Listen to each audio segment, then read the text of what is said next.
What is up, party people? All right, so decided to go live and just bullshit, see what's going on. If you guys haven't seen, in the bottom right corner are all the nice little links you guys need to find a way to get to the Discord. I will apologize now for the little kid voice in the background who is playing Xbox and has to talk to all his little friends in a high-pitched squeal. You guys hear that? My bad. And Chris, yes, it is the longest intro, but it is the best. Remember that. All right, let's say what's up to everyone in the chat. What's up, Riz? What is up, Jose? I see you. What up, GPS? What up, JJ? Good to see you here. What's up, Jose? It's Jose Grant. I want to screw people's names up. What up, Militant Manny? What up, Secret? Market to call. I don't even know how to say your name, man. GPS. What up, Skyfly? What up, Matrix? What up, Farmers? What up, Warfist? What up, Chris? Nah, I never do it. It's never short and sweet with me. Always long and impressive. All right, so like I said, if you guys want to join the panel, let's throw out this little bot command. Hopefully the bot is responding today. There it is right there. But they will get to the bunker. I'll verify you and then get you going. There we go. All right. Also, just in case you know, I verify you and then you may need to hang on. My cord is stuck. Yes, that is exactly what she said, Chris. Remember that. Yeah, see? I had all spell it all different. I knew it was that way. All right. Like I said, go ahead and verify. Oh, you're good to go. And if I don't, right off the bat, you'll be able to listen, but I'll get everything go. Thank you. Let's see. Got people in the panel. Let's see what they're already talking about. No rants today. Usually I have a good one, but kind of laying low on the rant. I got a couple good ideas that I want to talk about.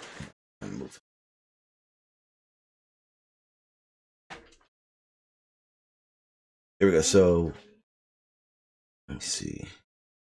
What's up, Jose? Why don't you stop bullshitting and join the panel?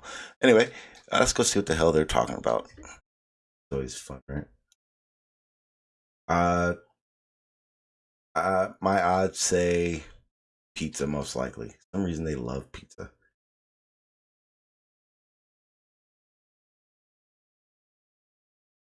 Hello, everybody. What are you guys up to? What are you guys talking about? Yeah, we do. No, definitely want to know. We need to know. Hey, Nicole.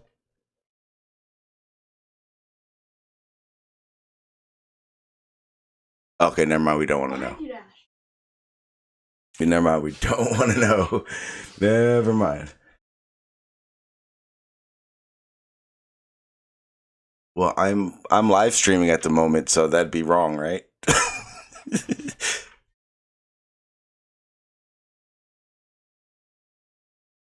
Yeah, I will.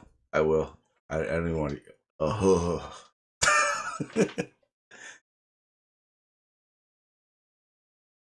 Perfect.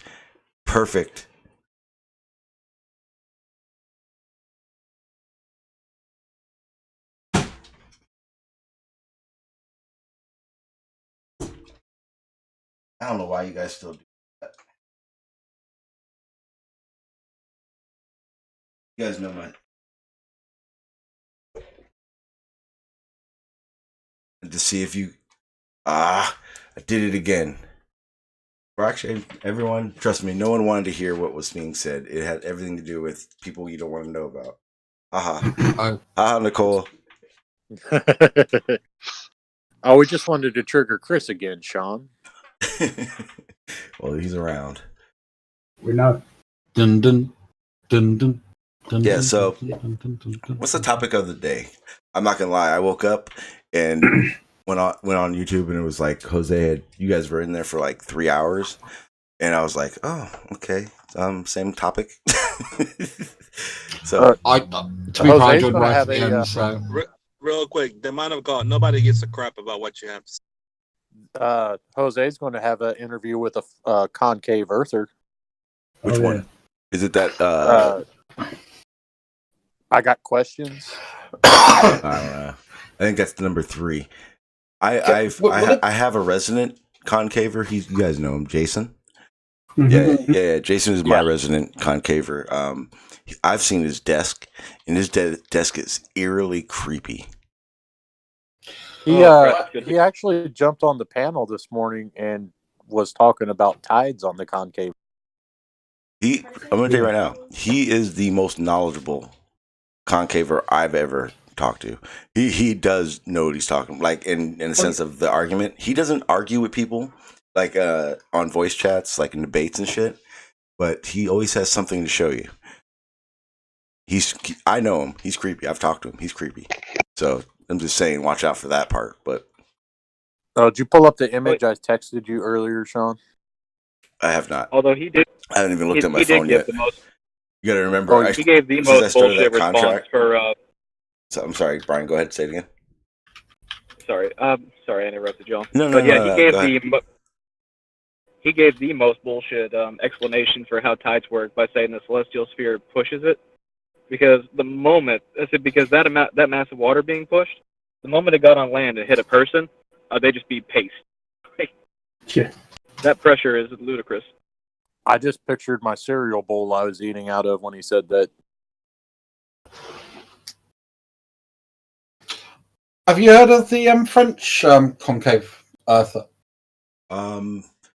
He has like a goatee, kind of a beard. Yeah, Petrol Dish. Nope, don't know that name. There's a few of them, but they're like. Marty says, "I've seen a total of 4 concavers in different panels." You don't have to hide it, Marty. It's okay to say that. No, there's not very many of them. I've never actually heard a concaver debate before, though.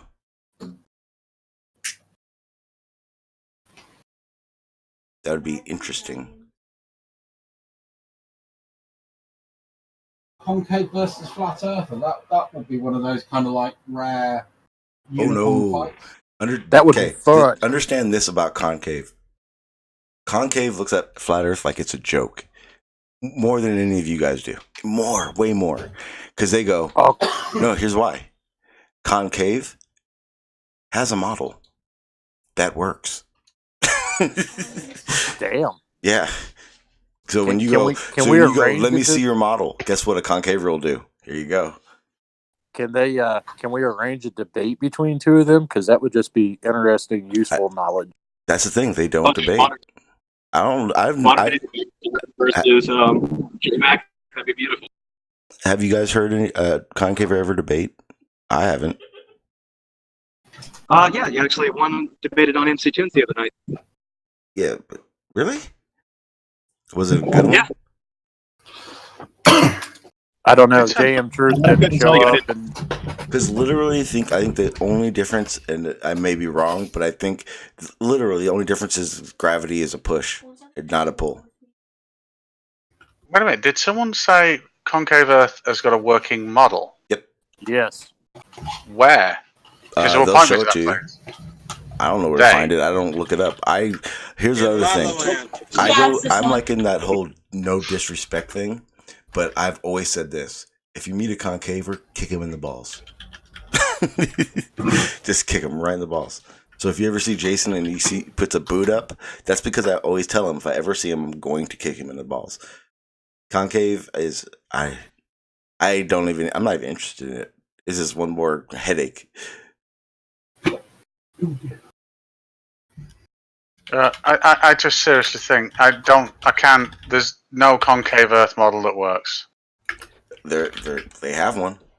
There might be one aspect, but a model pertains to multiple aspects that we can measure against reality, and it just would not work. Like what? What do you mean, like what? Like what? I'd have to see the model, but there's no way that a convex shape. So I tell you there's a model, and you're already presupposing it doesn't work. Incorrect. No, you just did. Incorrect. You haven't even seen it, and you're saying it doesn't work. Incorrect. I'm imagining the myriad of possibilities that relate to. Listen, Sean. The myriad of possibilities that could be convex shape, where we can do trajectories to known bodies and distance, and none of them work. When you say what doesn't work and how much, and what aspect of it, I don't know unless I see the model. But all convex shapes would not work. Concave shapes, sorry, would not work.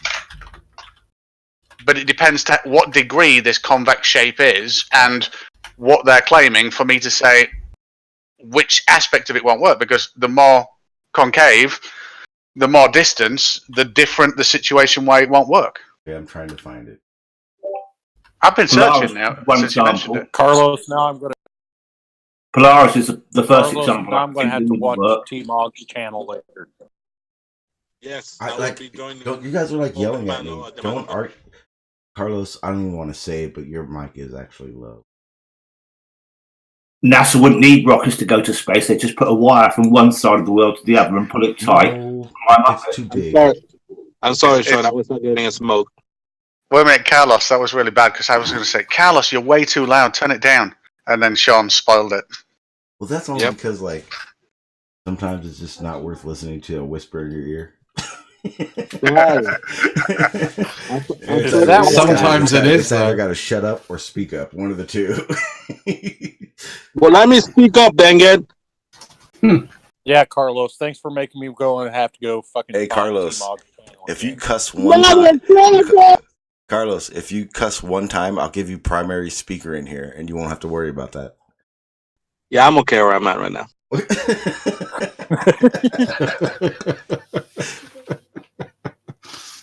That's the new thing. Can I So just everyone say knows. that Please try to get Carlos to curse. He apparently doesn't, but I think he does in his brain, and he just let it out. You will first find a working model of flat Earth before you hear me. Oh, hold on, Sean. I got this. Hey, Carlos, I will whoop your ass in a drone race, and I will bet you cussing on top of it. I wouldn't do it. Wait, wouldn't do what? I wouldn't agree to the terms of that race. Why don't you just cuss? Just try it. Because my dad raised me that way. I never heard him curse, and I'm never gonna do it. Well, he does. Your kids don't have to hear you curse either. sorry, Carlos, I forget how old are you? 15. 29. Sorry, 29. 29. Yeah.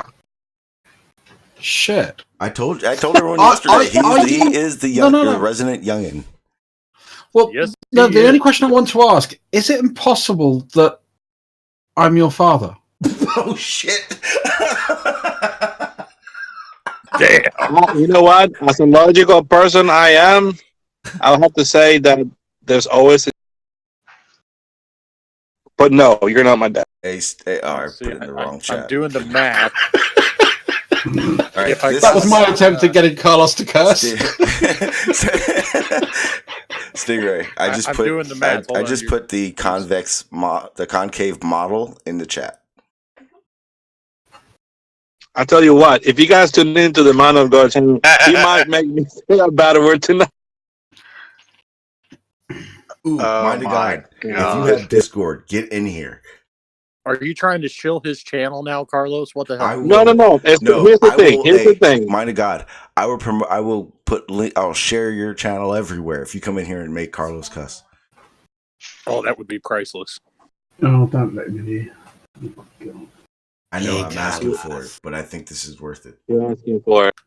So how is your globortion going, Carlos? Hey, brother, you ready for your abortion? I've got my rubber gloves on, Carlos. My glove. Wow. And you guys thought our conversation before we went live was bad. I know, right? Yeah. Hey, Carlos, you remember what happened last time you went through the airport, Carlos? I'm just willing to do anything to get Carlos to cuss.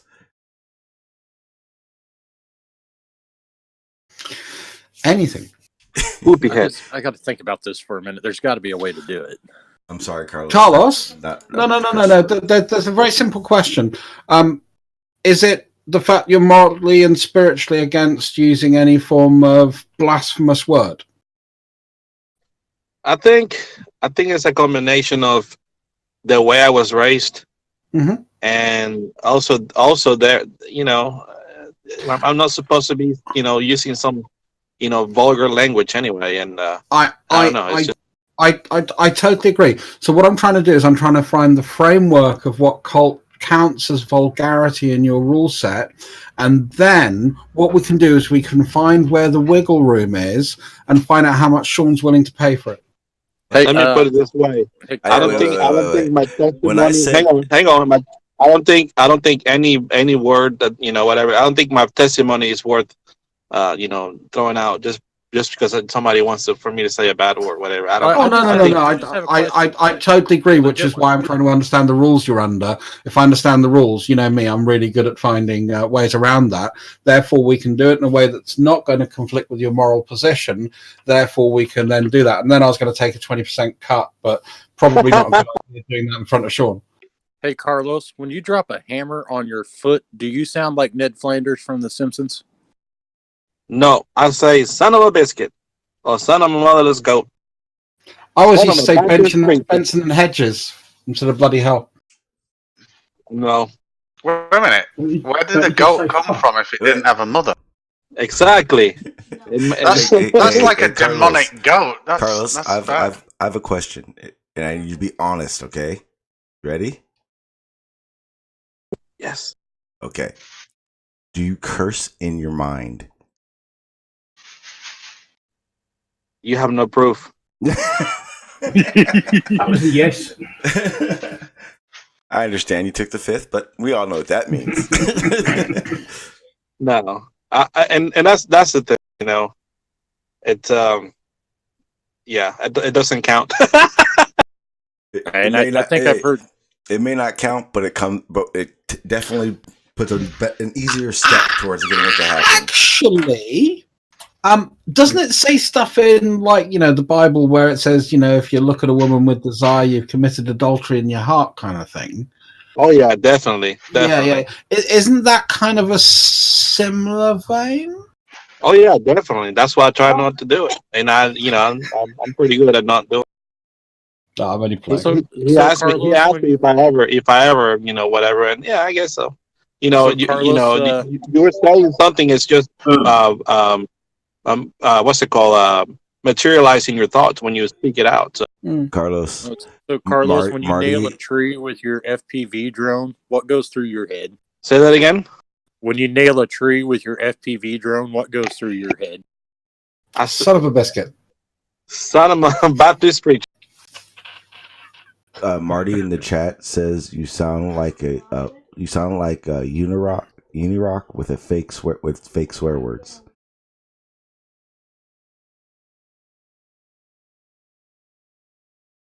Sorry, can you hear me now? Unfortunate. Yeah. I lost connection. Hey buddy, how you doing? Afternoon, guys. What up, Montreal? How you doing, sir? Very good, Sanji. How about yourself? Doing real good. Just listening to what Carlos said. Religion goes after your mind as well. They don't just go after your actions. They want to control your mind. They want to go into your mind. If you do this, you're going to go to hell. Well, that's a reflection of Christianity. That's not a reflection of all religions. There is no hell. All of them. Well, one way or another, we have hell. They have other things. But my point is, religion is about controlling everything, every aspect. Well, you imply that I'm religious? Yeah. You did, Carlos, no? Forgive me if I got it wrong. I never said I was religious. Then I apologize. Well, very well. I will not curse you out. GPS, that means you have to find the word. You have to what? Nothing. Don't worry about it. Anyway. So how much money are we talking about, Sean? None. I'm not paying you shit. I wouldn't give Hey, you don't forget, I've got 20 points on that, Carlos. It's my idea. Yeah, make sure Druss gets his 20%, damn it. You're the talent, though, Carl. Hey, hold on a second, Sean. I'm just going to say, Carlos, you're the talent, okay? I'm just merely representing for you. Carlos, I have a challenge. All right, go ahead. 2 out of 3 rolls. I win, you curse. Word of my choice. We will never meet in person, so I guess I'm agree. Okay, he agreed. I heard that. Yeah, you agreed. I'm going to start a GoFundMe to get to Carlos for this. Can I get half of it? No, because that's going to fly me back there and back. I'll chip in a pizza. You think I'm not paying you to choke you out a couple times? All right, fair enough. I have my brother who's also a purple belt. Wait, I might have. No, I don't know your. I don't know what you. I mean, you won't be able to tell the difference. We all look the same. I'll roll with anybody, but I'm just saying, for the challenge, it's me and you. I'm just saying, you won't be able to tell the difference. We all Mexicans look the same. That is true. You know what your nightmare would be is Manny Pacquiao steps into the ring. I know how to tell. I'll play Nathan's song to you, and the only Mexican that turns red, I will know it's you. I'm gonna show you a picture of me and my brother. So you see what I'm talking. Hey, Sean, was that a song in a moment? It happened a couple times, and yes, Carlos didn't interrupt. He just listened. He said thank you a couple times. I didn't. Yes, you did. I didn't. Actually, I think even one time or two you asked him to play the song. Okay, yeah, I did do that. How could you not? Hey, let me ask something. Has anybody gone on Nathan's channel and listened to him play? Try to play and sing? No. Oh God, you guys are missing out. Bullshit. He did very well. He had practiced that one. No, well, he had practiced that.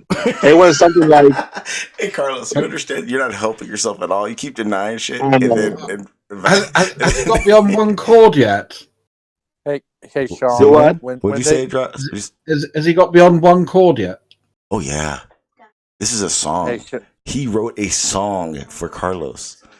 Is it a love song? Yes, it's serenaded. But it's not. But it's no homo though. Dress. I have this recorded. Oh, that's sweet. It's so nice to see a flourishing bromance form. Oh, this is beyond a forming. The groundworks have already been said. This is like Nathan was like, "I want to come to you." Carlos was like, "Yes." Are we talking sort of like matching wind cheaters now and sort of shared lube? Are promise rings involved?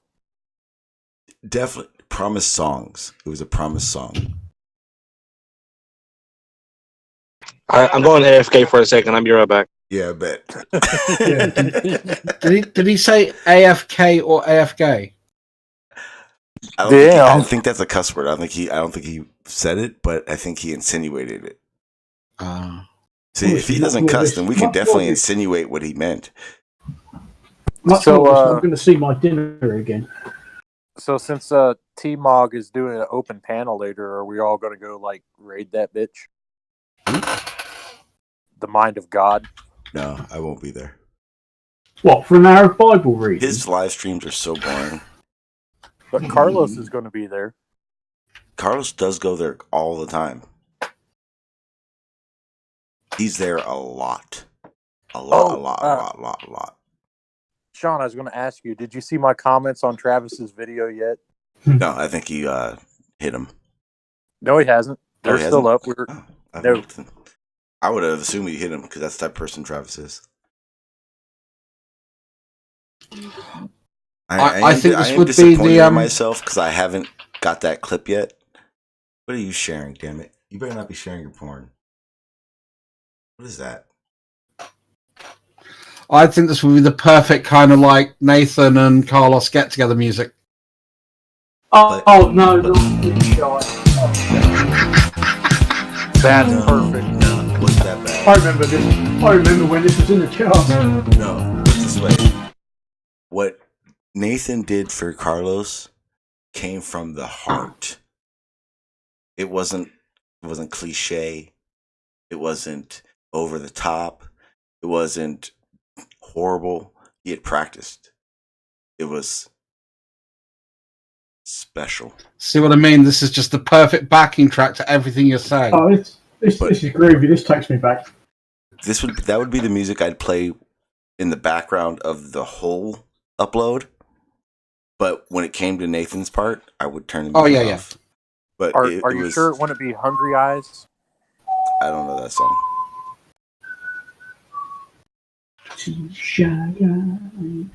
Okay, let's be serious. I still know the words. I still know the words. I'm such an evil piece of shit. This live feature on Discord is fucking amazing. Hey. Oh god, what's Stingray doing? Yeah, what are you doing, Stingray? Oh, it's his flat Earth model. With additions that actually cause a sunset. Stingray. Sunset. Stingray. Yeah. Does this emulate what we see in the real world? It does. This is the sun now is setting. Yes. No, it doesn't. I don't entertain that shit here unless it works. No, it does. Sunsets. Okay, sunsets. so if it explains, what the heck are you talking about? Hang on. It explains sunsets. You're telling me. I am. Yes. Okay. Oh, because of inverse refraction. No, this would just be some quantum field fractured light. I just want you to know this is the first time. This is the first time anyone who's ever tried to verify a scientific claim of what we see with flat Earth. Go ahead, you're laying the groundworks. This better fucking work. Yeah. So what we're seeing here, these little strands that come off, that is the actual. We know about refraction, and we know what happens. And we're seeing the path of the light. Now, the path of the light dictates where we optically see it. Its geometry is here, and it's doing this. Problem. I see that you assume the light only works in that direction, but I would see that if those are the light rays that and light rays in refraction, we would see this everywhere, wouldn't we? No. Okay, these light rays, you only see this object via these light rays. Okay, then why doesn't those light rays emit from every direction? No. They emit from this ball. No, why don't they emit in every direction? Because I don't see no, they do. They do. Okay. Wait a minute, they do. But this is a toroidal shape. So if we were to, I would create a massive toroidal field around this. Yeah. That toroidal field is actually causing what's happening to the light here. We only see it at the ground level because that's where the torus actually hits the ground, and this causes the sunset. Okay, make nighttime. Read it a week, bitches. No, because continue. Make it sunset. Make it sunset somewhere. Wait a minute. So where are we? Oh, there we are. So I'll have it. So in my country, I'll do it in the continental United States. Okay, and I also need to see the path of the sun. Right. So here, what we've got in Canada, or northern tips of Canada, near Alaska and stuff. Yeah. Look at this right here. I got a problem. Wait a minute. This is what they're saying. I see. No, I'm dissecting your shit. I see that your light rays run longer in certain areas than others. Why? Oh, right. Well, that's quite clever. I'm not saying it 100% works, but I am going to fix that. And I quote: "You said it 100% works." No. This produces a sunset. I didn't say it doesn't introduce a few other issues. No, I asked you if it works. I asked you, is it what we see? Sunset. Yeah, no, sunset works, and it's what we see. It just introduces a few other time issues. That's all. I just want to fix them. How does it show the 24-hour sunlight in Antarctica? Have you personally been to Antarctica? Have you got any pictures of that, or are you just assuming? Is it someone's story Cool story, Bo. Cool story. It doesn't. Hey, Stingray. Epic fail, bro. Yeah, sorry. Doesn't work. Yeah, epic fail. My bad. I mean, No. I mean, it's cute. It's cute. Antarctica, I've got a problem. It's real cute that the guy that disappeared from the flat Earth discussion because he was over the flat Earth discussion has come back with a flat Earth model that he claims 100% works, and of course, doesn't even work. It doesn't. Hey, Stingray. A for effort.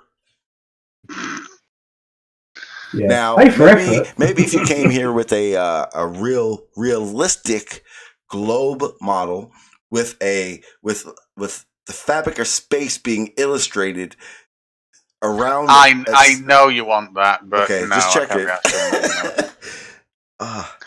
And I'm not even the smart one on the panel, and I dissected your fucking model. Come on, man. Hey, it's fooling flat earthers. So let me get this straight. The guy who left the flat earth discussion because he was over the discussion now shows his model to pump up flat earthers with a model that doesn't work because he doesn't even ask their own questions when he's building these models. Wait. When you built that I know exactly. Wait a minute. I know exactly what doesn't work on it. Yeah. When you built that model, did you go, light rays don't work? Fuck it. Light rays work. Timing of them doesn't. No, we already discussed what doesn't work with just the light ray. The only issue there is the angular size issue, but I'm working on that. And timing, we would see a distinct acceleration because, like you mentioned, the light rays, the light rays would produce a velocity that's a non-constant. So. But I think I can get around that by arcing them a little bit more. What you need to do is you need to stop assuming the sun has a dimmer switch. Because that's all you did for sunset. You just dimmed it and took the light shade off, yet it didn't reflect taking the light shade off.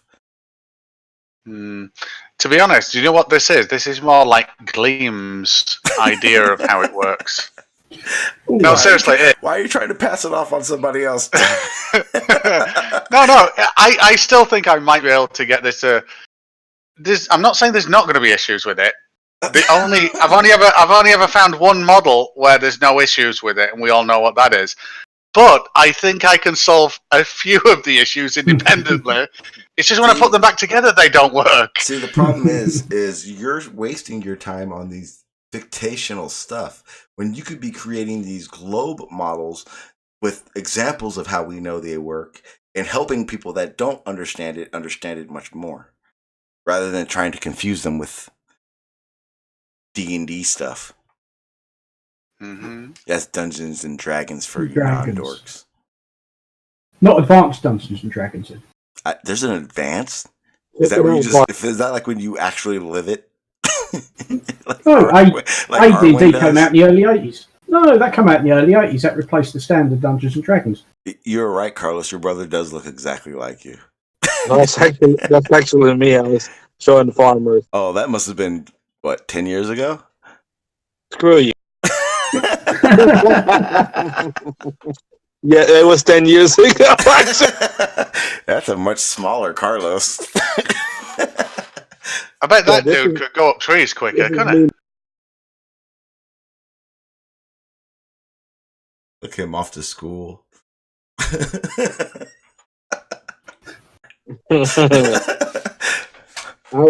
was the after my wife and I got engaged, we had a engagement party and there was paintball. And needless to say, I got very acquainted with her brother-in-law. I mean, with my brother-in-law. What? Everybody cornered me to welcome me to the family and just tore me up. Even though I said that I was hit like 50,000 times. They just let it rip. Wait. And so in your culture, the new guy to the family gets beat up? Yes. You get I got cornered, him, my brother-in-law and his cousin And he's like, I got it. And they started just laying paint. And I was like, hit. And it just kept going. So I just started shooting back until we ran out. That's fun. Oh. Okay. Yeah, I was like, half of my body was purple and yellow. That's very unsporting. It's not Oh, yeah. fun at all. That's when you start getting all vindictive. Yeah. Anyway, you see the other picture of me with the Saturn. I think it's I can't remember which one. That's Saturn V, I think. It's definitely a Saturn V. That was like 3 years ago. I stood right where you are, Carlos. That's Really? awesome. That's awesome. Where is this at? Well, the one I saw was in Florida. It's at the Kennedy Space Center, isn't it? No, this is in Louisiana. This is they have a little. The one I saw was in NASA. Okay, yeah. So this is wait, Montreal. What were you doing over at NASA? Picking up a check? Yeah, but believe it or not, I brought my mom there 15 years ago. So what you're saying is your mom got you a job at NASA? Yeah, I went to get my shill check, but my mom had to verify my birth. he wanted to see what La La Land looked like. Exactly. Anyway, those things are massive. Yep. Man, you can drive a truck in there in each one of those engines. Yep. But you can't put a Carlos. All I can say, that's a huge balloon. In front of it? That's a very solid balloon. You talking about in front of it? It can't go up without the balloon. Really, Montreal? Do you seriously believe? If you don't know when I'm joking, Carlo, I don't know what to tell I'm about to say, I'm like, dang, Montreal, I was joking. Now you're like, for Stingray, how many people have you shown that model to and they're like, that works, bro? Oh my gosh, I just saw the picture. What the crap is that? Hey, what are you doing now? I just rolled up on the chat. I didn't realize Dean had actually posted a picture. You posted it, no? Yeah, so this is an example of if we've got a curving surface and we've got a boat in water, and then we've got layers of atmosphere with a refractive index, and we hide the boat, and then we move the layers of refraction over, we can see the boat again. That's what the atmosphere does to it. So we take one layer of atmosphere, we put it over, we can see a little bit more of the boat. We take another, we put it over, we can see even more of the boat. Another, and we can even see more of the boat. And that's why we can see further than we should be able to. It's not magic. So what you're saying is that we don't see it further than we're able to. We say an illusion that makes us feel as if we see further than we should. We see an optical reality that doesn't match geometric reality, which is what I'm demonstrating here. But I just put this together for people like Montreal that want to know what refraction is and what it does, and what the atmosphere does. Can you change the atmosphere? Yeah. I see. I knew you could. I just you got to say for the layman,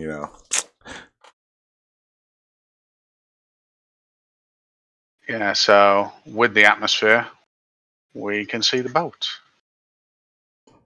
And then without the atmosphere, we cannot see the boat at all. The geometry hasn't changed, but the optical reality has. Yeah. But this is obviously using Snell's law rather than Fermat's principle, because I haven't done a gradient model of this yet that I can control. I've only done solid blocks of atmosphere. Step it up. I will. Yeah, show more models like this. And it's still got Rumpus as the captain of this ship, I think, when it has it. How do you sink the ship? Captain Rumpus. I fire a spread of torpedoes from all 4 bow tubes. Oh yeah, it's a bit dark. Set run depth to 4 meters. Hey, are you still showing this shit in 4K? Yeah, it don't really matter, does it? I don't know. What is Discord standards? 1080 share, or even 720 it might be. Well, if it's 1080, at least it's a little kind of better. Oh no, Discord is. I think Discord's better, but I think that Zune Zoom meeting is a shitload better than Discord as well. Oh, is it? Yeah. Yeah, you know, other people have streams with Zoom, Sean. You know, to up the quality a little bit, just so you know. Yeah, you know, fuck you guys. I'm not paying for that shit anymore. Hey, if someone wants to pay, go to my PayPal and put in the money for it monthly, I'll use Zoom for that month, but I'm not doing it. That's why I'm here. How do you share your screen on this thing? You go live, Carlos, and then you just just go live. Okay. And then pick something. It's next to your connection. Are you on the desktop client or the mobile? On the mobile, I've got no idea. Can't on the mobile. Blah, blah, blah, blah. I'm on the mobile. Blah blah blah blah. Mobile. Yeah, sorry, you guys say mobile, don't you? That's how you say it. Mobile. Like tomato and potato. Well, that's how we know if you're foreign or not. That's how we know if you're a foreigner. Oh yeah, no, you should have said mobile, Sean. That's another one. Mobile. Hey, Stingray, you want to do me a favor and bring back up your flat Earth model? Why? What's up? We're gonna do a pre-review on it. No, Are you going to be servile? Please. No. You fucked up. I should have done it earlier. So I don't understand that, because surely you say puerile and servile and mobile. We cannot peer review Stingray's flat Earth model. Yes, we can. Yeah, but wait a minute. That's exactly that's what they want. How do we peer review something we know doesn't work? Well, that's why we got to give Stingray our opinions on it. We got to peer review. Wait a minute. Do you think Stingray thinks that fucking model works? Yes, you came here and said 100%. You came in here and said it worked. Horizons, 100% done. You were I could presenting. I could get it. I could get it to here's set the thing. on a horizon. You are presenting your model to the peer review board. Well, it's either a fact or it's not a factual. Well, that's what we got to peer review. Yeah, okay. He's bringing it forth like it's a fact. So we got to peer review it. Listen to the claim very carefully. Do not strawman me, Mr. G. Poof. Right. Here we go. My claim is as follows. The model that I am currently presenting allows the sun to set on my beautiful flat Earth. So Stingray's a flat earther. That's it. Welcome, apparently. Okay, so this is what it is. Okay, here it is. We're gonna peer review. So guys, you guys got to give me 10 seconds so I can do the peer review intro.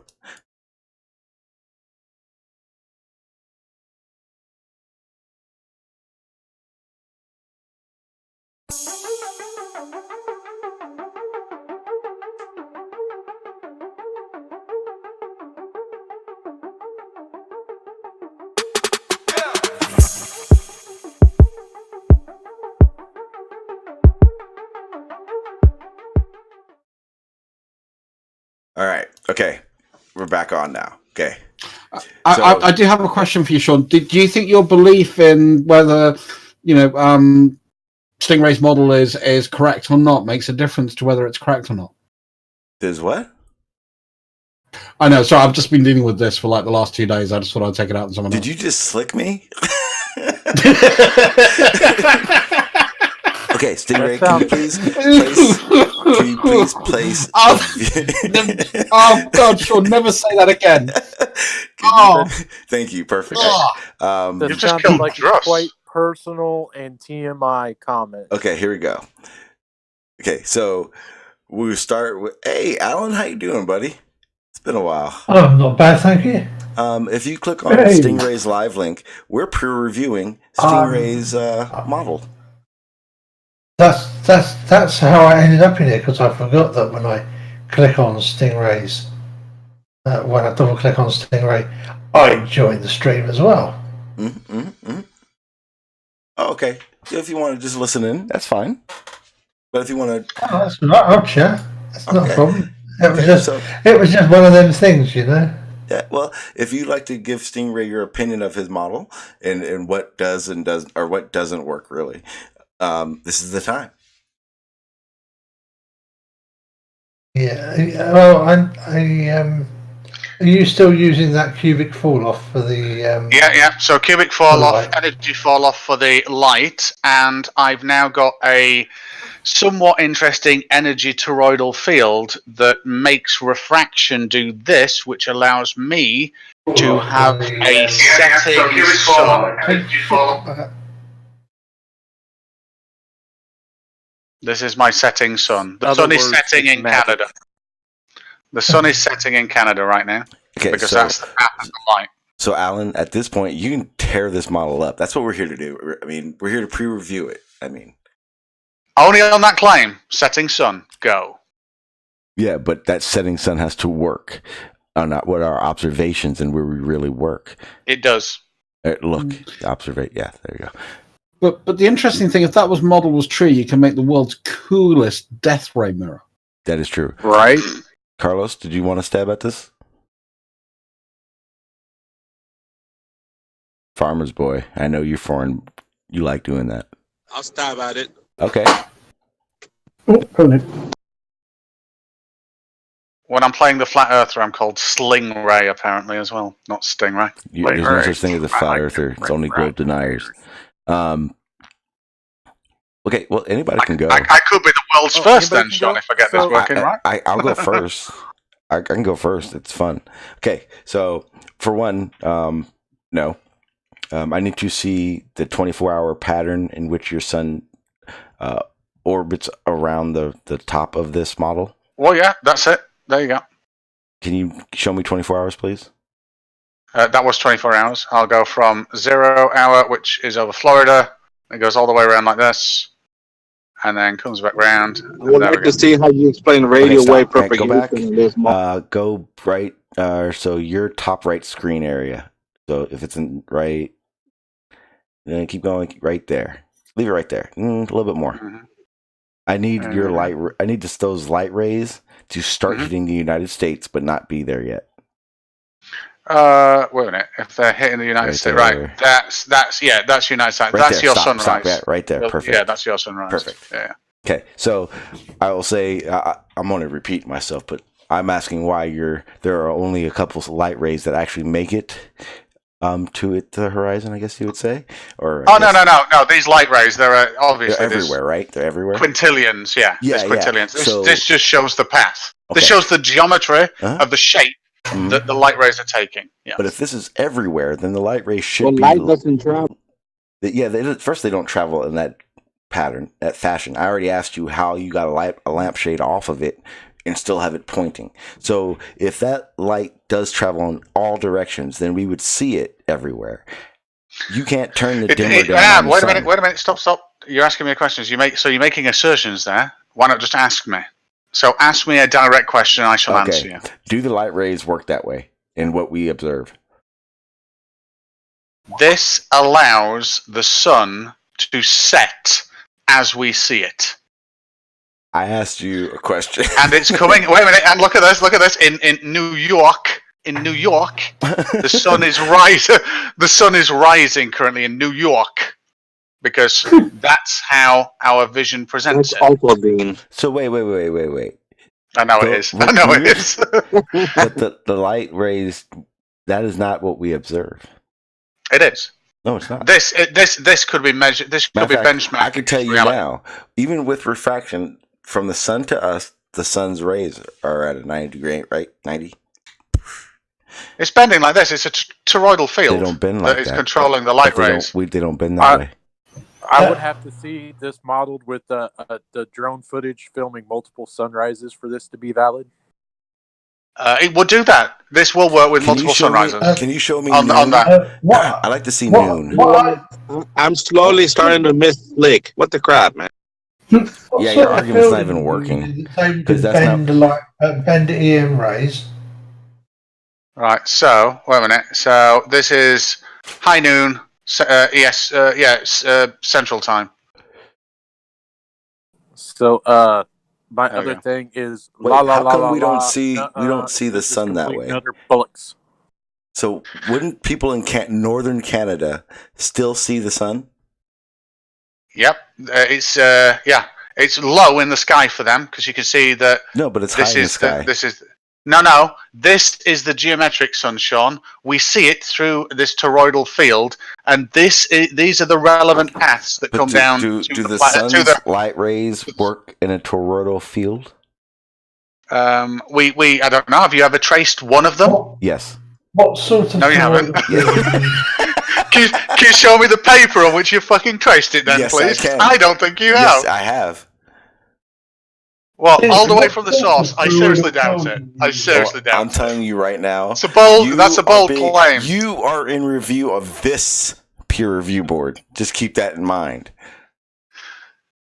I said I can answer any questions about sunset. Go on, Al. No, you what type of toroidal field is it? I mean, you say toroidal field, but because I don't know. It is. Yeah, no. I get it. It is as of yet. It is as of yet an EM field that we can, in a spectrum that we haven't detected, that operates on a quantum level to give us this effect of the light. Stingray, I just made a call. How does my radar? Your flat Earth acceptance paper is ready. All you have to do is sign it, bro. Wait a minute. Say that again. Say that again, Al. So how does my radar work? And please account for the radar horizon. Well, the toroidal field does affect your radar at extreme distances, exactly like the inverse of what's happening here with light. So you would see an arc and you would see an early horizon that doesn't represent the geometry. Because that EM field that you're emitting actually starts arcing upwards in this toroidal energy that's surrounding the sun. Yeah, but I would need to have my radar would have to have a personal toroidal field then. No. So imagine. So. Okay. No. Okay. Wait. Alan. Yes, I understand you now. As of yet, I've not fully tested what happens with radar. I've only speculated on this that benchmarks it against reality. Now, I am not claiming that radar doesn't invalidate this. It may well do. But this was the single claim that I can get the sun to fucking set on a flat Earth. But yes, you are right. You would. You would need a personal toroidal fucking geometry perturbation of your fucking radar. Yeah. Damn it, you ass. Because it goes round in circles, and it would have to work the same in all directions. Wait a minute, I'm going to come up with something for this. I really am. I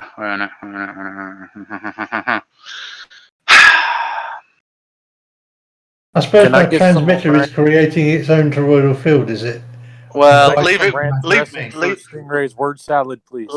Leave it with me. I can fix this somehow, Al. I will work out your radar bollocks.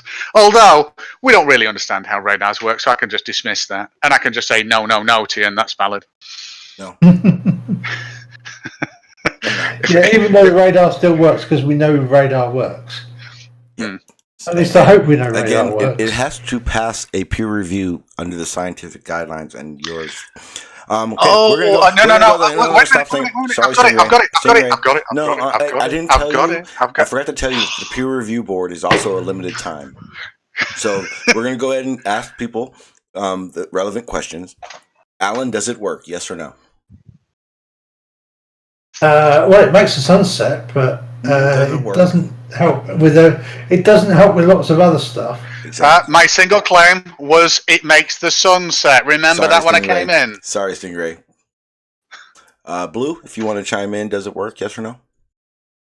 Absolutely not. The Earth's flat. That's all there is to it. I'm tired of hearing about it. Carlos? I need a yes or no? This is pretty important. Even if you're working, it doesn't matter, Carlos. What did I do? Scare Carlos? I think you did. Farmers. I was only kidding, Carlos. It's not really flat. Come on. GPS says it does not work. Farmers? Show me sunset over the Antarctic. All of it at once. No, it doesn't work. Thank you. Nicole and Crash. It's complete and utter bollocks, and good try, bro. Nice story. R. Baldwin, if you wanted to chime in, you can chime in the chat if you want. If not, it's cool. SC Montreal. I like to say Stingray has some cojones and it works, yes. Ooh, okay.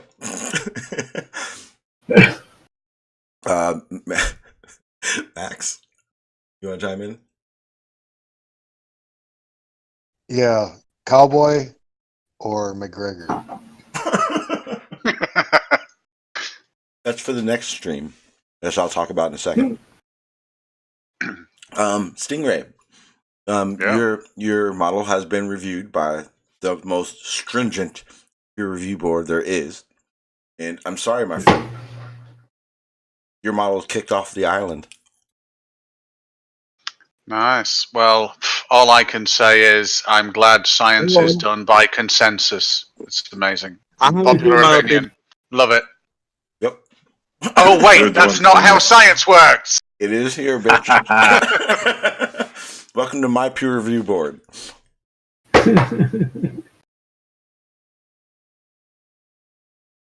Actually, that is how science works. That's how funny this is. Science does not work by popular opinion and consensus. The peer review process, have a look at that. Oh no, the peer review process exists in a method, but not purely asking people's opinion. Yeah, it is. That's how it works. No, it ain't. Pretty much. You got to be a peer. Yeah, let's ask Blue. Let's ask Blue, shall we? Blue said it didn't work. No, you're I right. think Slick's on something. You guys a bunch of trolls. In order to have a peer review process, you have to have peers. Oh, wow. That would be people that know just as much, if not more, than you do about it. I know. Are you saying that Stingray have no friends? I know a lot more about it than Stingray does. Well, see, there you go. You got one. Got one peer here, Stingray. I'm not. I'm not. I didn't think he had any, but okay. You got one. You realize that was a dig to all the rest of us, huh? Well, wait a minute. Don't worry about it, SE. Don't worry about it, SE. Sean thinks something like a nuclear explosion is one of those little cat guns going off. It's really amusing. Are you telling me there cannot be a nuclear explosion the size of a bottle, a 2-liter bottle? I am absolutely that's what we're telling you. They can't. I'm not even saying it's like a nuclear explosion. If it was possible to get down to that particle size, could we make a nuclear explosion the size of a 2-liter bottle? If it was but not the scale. Because remember, I got to do that now, right, Stingray? You have got to mention scale and magnitude. Very important, those two things. Yeah. The problem is that you would still need a critical mass of your fissionable material. And I think you might struggle to get that into a 2-liter bottle. Well, it's not a bomb. It's not a bomb. It's kind of it's hard. You can't really call it a bomb. What are you eating? Let's not discuss small bombs live on YouTube. It's my stream, Carlos. That's why I'm eating, asshole. Eating Lucky Charms again? No. Wait a minute, Sean. What the fuck are you eating again? Pop-Tarts. Trying to come up with some fireworks. No, I called Carlos an asshole. You just said it's my stream. I'm eating assholes. I'm gonna call you Antonio now. They lie. Nighttime. What you're doing right now, Stingray, Stingray, is you're trying to get the argument away from the fact that your model does not work. Wait a minute. I am being a flat earther. True to my word, then. There's no such thing as a flat earther. Only globe deniers. So you've not found one flat earther, is what you're saying? Nope, not one. Montreal, are you there? He's not even a flat earther at all. Pipe up, Montreal. Watch. I'm not a flat earther. Sean knows what he's talking about. He's a la la land. He's not a flat earther. He's a stationary Earth, geocentric. Oh, That's really? my only claim. Stationary Earth. That's the only claim I made. I stand alone then. Fine. Yep. Stationary is relative. And he said your model worked, so he's not really useful in my peer review. That is relative. So what I did is I threw out his answer. See, here's the thing. I'm qualified to be a peer of yours, Stingray, in this situation. Oh, shut up and eat your assholes. No, you know. These guys are my team of scientists that go out and do the little research and then bring their findings to me, and I represent them. And I like to hear their opinion because I'm a people person. Mm-hmm. Do you have proof that you're a people person? I live stream, asshole. Wait a minute, you eat asshole and now you're live streaming it. That's fucking bad. A lot of assholes going on around here. Sean is the master peer reviewer. Mm-hmm. He tallies up the votes and he says, okay, this side won. Just like they do in the peer review process. Yep. I say, this is the one so-called I like. Yet it didn't have as many votes. I like it more. Therefore, I will represent it to everyone. Yep. This is the most awesomeness peer review board ever. How many peer review boards have an intro to the peer reviews? Good point.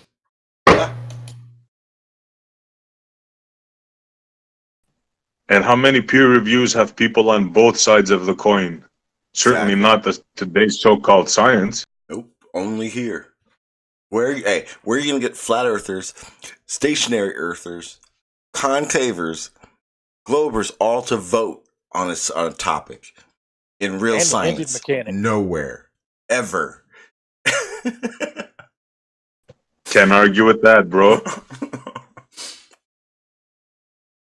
But we still don't agree on anything, so... We're not supposed to. This is it. Hang on. Yeah, you finish your asshole. Now, this board is assembled. this board is assembled purely to frustrate and take us nowhere. Humanity and minds will never move on while this board exists. Stingray, you're only upset because your model didn't work. Because if it had worked, you'd be praising this fucking peer review. Stingray's only upset because Slick's not here. Probably. He wanted to present it to Slick.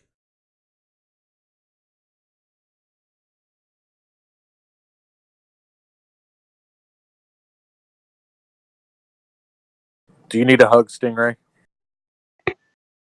I'm fine, thank you, on my lovely rotating spinny disc. Stingray has no feelings. And for the record, Thad in the chat, he asked, what direction do we see the sunrise in this model? We don't. What? Yeah, we do. No, yeah, we do not see what your model does not depict what we see. Sean, I am very, very sorry that you do not comprehend. Do we see the sun's light rays coming at us at 90 degrees? All parallel. Yes. Is that what your model depicts? Albeit like a billionth of degree off, given a like a mile wide. Depict what we observe in the real world of where the sun is in a sun setting. Yes, it does. It absolutely does. What about at 1 o'clock in the afternoon? The geometry is what at the about top. at 1 o'clock in the afternoon? Because it has to work at 11 o'clock in the afternoon. Absolutely. All of that works. All of that works everywhere. All of that works everywhere. Okay, that works show it again. Show me 24 hours, and let's see if it depicts what we see in 24 hours. I think what you're getting mistaken on is you think the geometry represents what you see, but those light rays do. So when you look at those light rays, you see where the sun is based on the angle of the ray that you're looking at. Okay, so if I brought Rumpus in here, would you have that same argument? Yes. And he would agree. Holy shit. Yes. We'd agree that this presents a nice sunrise and sunset, and it also I want to know. It also includes the sun. Hang on. It was not only did I want the 24 hours, but I would like a year time lapse as well to see if your sun depicts what we see on a year-round basis. Can I bring up a small fact that I just concluded to? Not to mention, you already said that the light rays don't work the same. I would like to refute the fact that Stingray has any peers because he spends way too much time making flat Earth models that only partially work. That is very true. Well, I actually am qualified for that as well. Unfortunately, I'm not happy about it, but so right, Sean, can you see my screen? Yep. Unfortunately. Right. So imagine we are in California. Sorry, we can't imagine. Yeah? I need to see real observe. I need to handle this as if it is a real scientific board, as it is. Right. You see this line here? This is hitting. Well, actually, it's just east of California, I guess, and north. Now, the sun that's casting it is here. Yeah. That ray comes down. We do not see the sun where it is here because this is the light that's coming down. This is the path that the light is taking. Which means 8 minutes when and 20 I'm seconds here, later, right? Wait a minute. Which means when I'm here, I'm seeing an elevation of about 30 degrees up. Didn't you say that was sunset? It depends which way the sun's going. Well, the only way it goes on this Earth. Yes. So it depends which side you're at of these lines of whether you're experiencing sunset. Does your sunset cover half of the Earth? The sunset. Right, you're missing it. The sunset is here, Sean. Hang on. Ooh. Look at that. Wait a minute. Look at this. You're missing what this is. You're missing what this is. This is sunrise on the right if it's going this way. And it's sunset on the left, and in between is the complete day.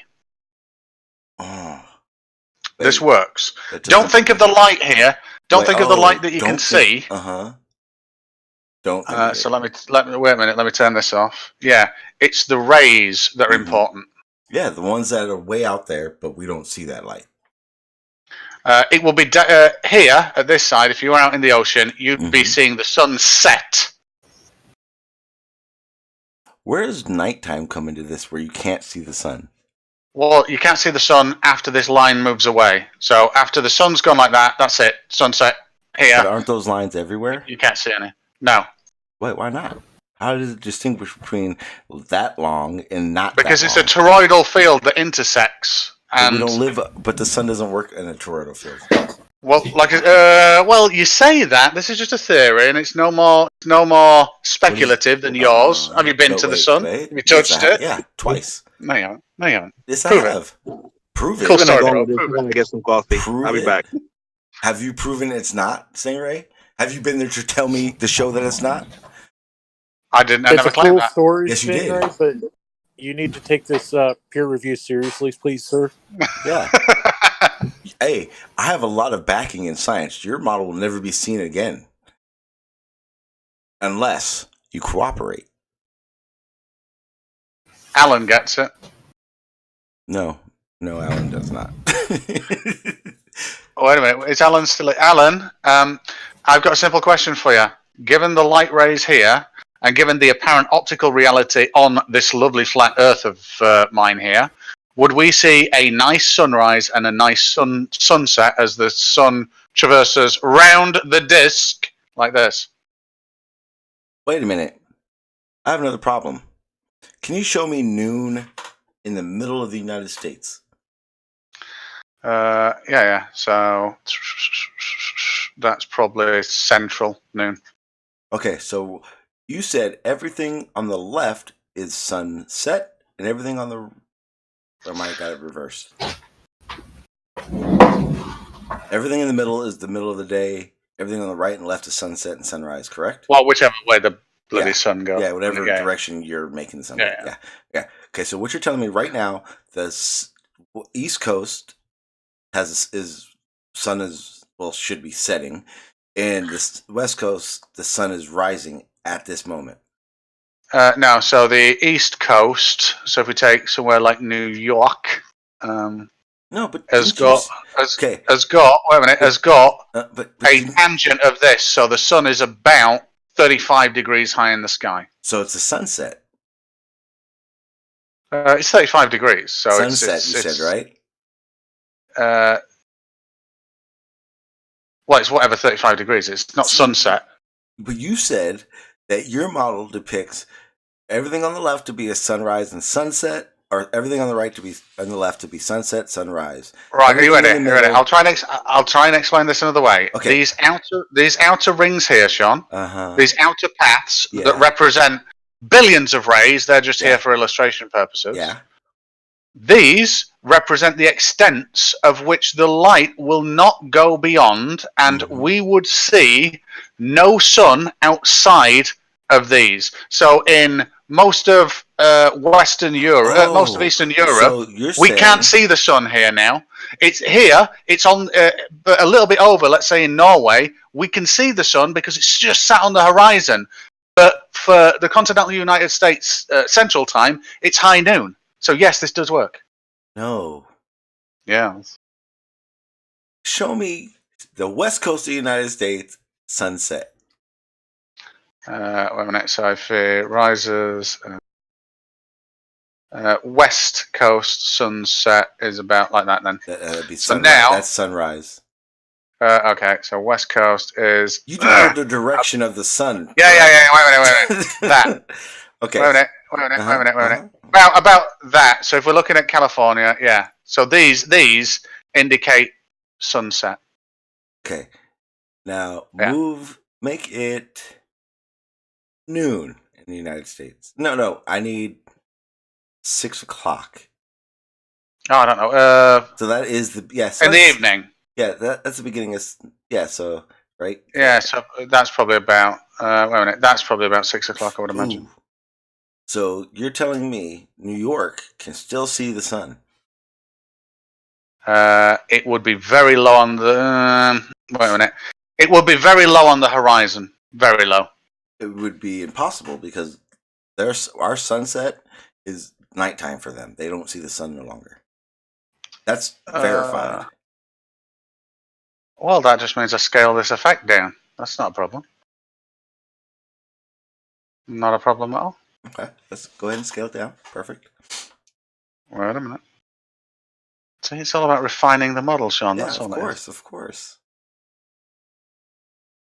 So, with this, then all I'd need to do was that. Job done. Now, okay. yes. Okay. Now, please go a noon in New York. A noon in New York is about like so. Perfect. Which means now you have a sunset in the United States, in West Coast, or a sunrise in the West Coast. Just after, we'll say. Ish, yeah. Okay. The problem with that is that the sun definitely does not rise at 9 o'clock. Which means you then have to extend your light rays again.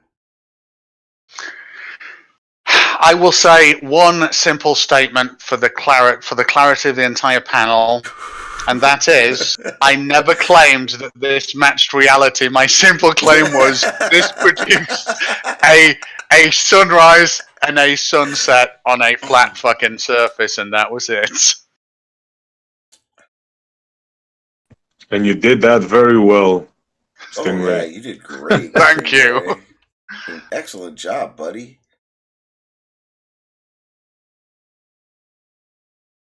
Fail. I will think about this more. You see, I actually think I might be able to get it working based on distance and the shape of that field, because this is based on the flat Earth generalized model that it's whatever miles up. I think it was 3,000 or something. So, have you verified the Atlantic Ocean span between the two continents? Wait, it's not even in the right orientation here, really, is it? No, not even close. You have to work on that as well, sir. Yeah, there is no fixing that. There's a I never said I'm not out to fix all problems, Sean. I'm out to have a look at one aspect and try and make. No. I've heard you on numerous occasions shouting out to the community for flat earthers to help you with this model. Oh no, well, yeah, I'll incorporate any of their ideas. So you are I've got Gleam's. I've got Gleam's toroidal field out of the fucking center of the poles here as well. So yeah, that's another problem. Stingray, you're halfway here now. Now, if you do a model on the Coriolis, I think you're going to become a flat earther, bro.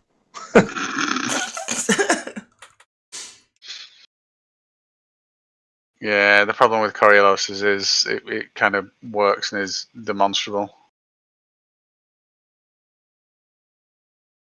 Even you can try to model it. Well, I don't need to. I can just go out to a tall building and drop a fucking line and a weight and start rocking it backwards and forwards and see that. Stingray. Yeah. Your model doesn't work, sir. There are aspects of it that still need working on, yes, I'll admit that. Yeah, like step 1. Start there. Oh, wait a minute. Someone's, let me have a look at, someone modeled, Gleam's just put, someone's modeled the problem is, Stingray, is you were the first one I present a scientifically claimed working model, which did not work. I'm going to be very reluctant to play another. Wait a minute. And yet, my Hiroshima bomb is very tiny. You're dead. Your model is gone. Poof. Poof.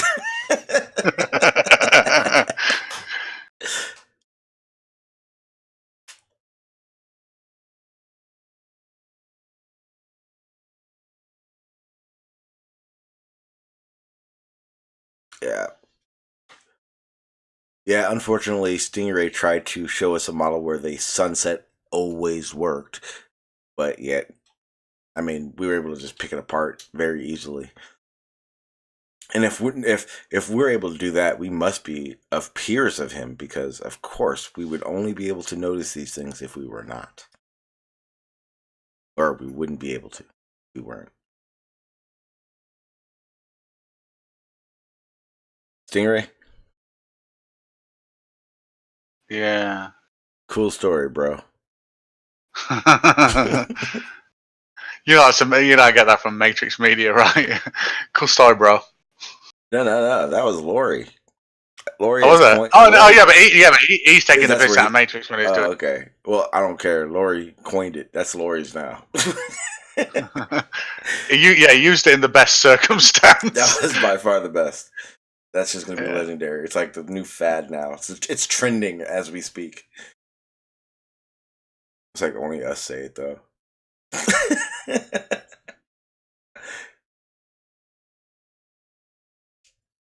Stingray, can I ask you a question?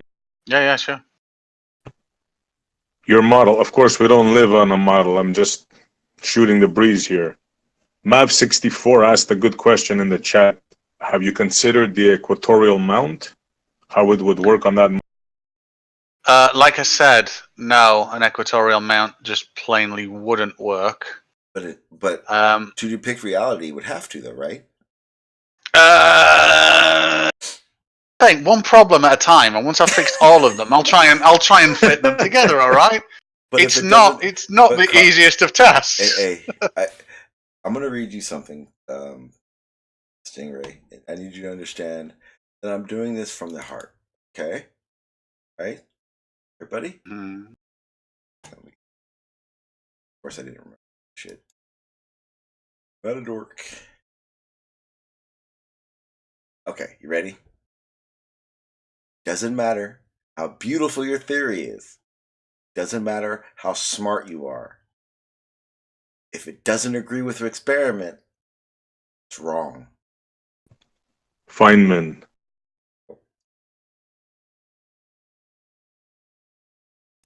That is a statement that cannot be disagreed with by anybody. Sure. Feynman is absolutely right about that. Hey, Blue, what's up, buddy? Oh, not much, Montreal. How you doing? Good, sir.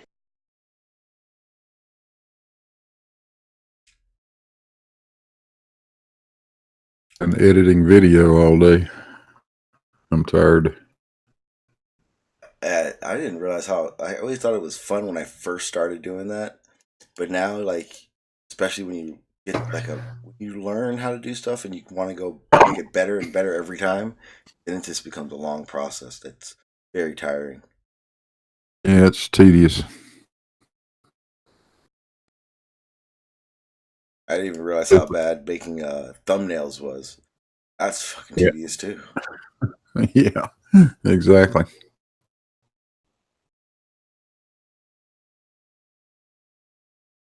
If you find it tedious, Blue, try and if you're using DaVinci Resolve, try and pick something new to add, or pick an aspect of it to change, so that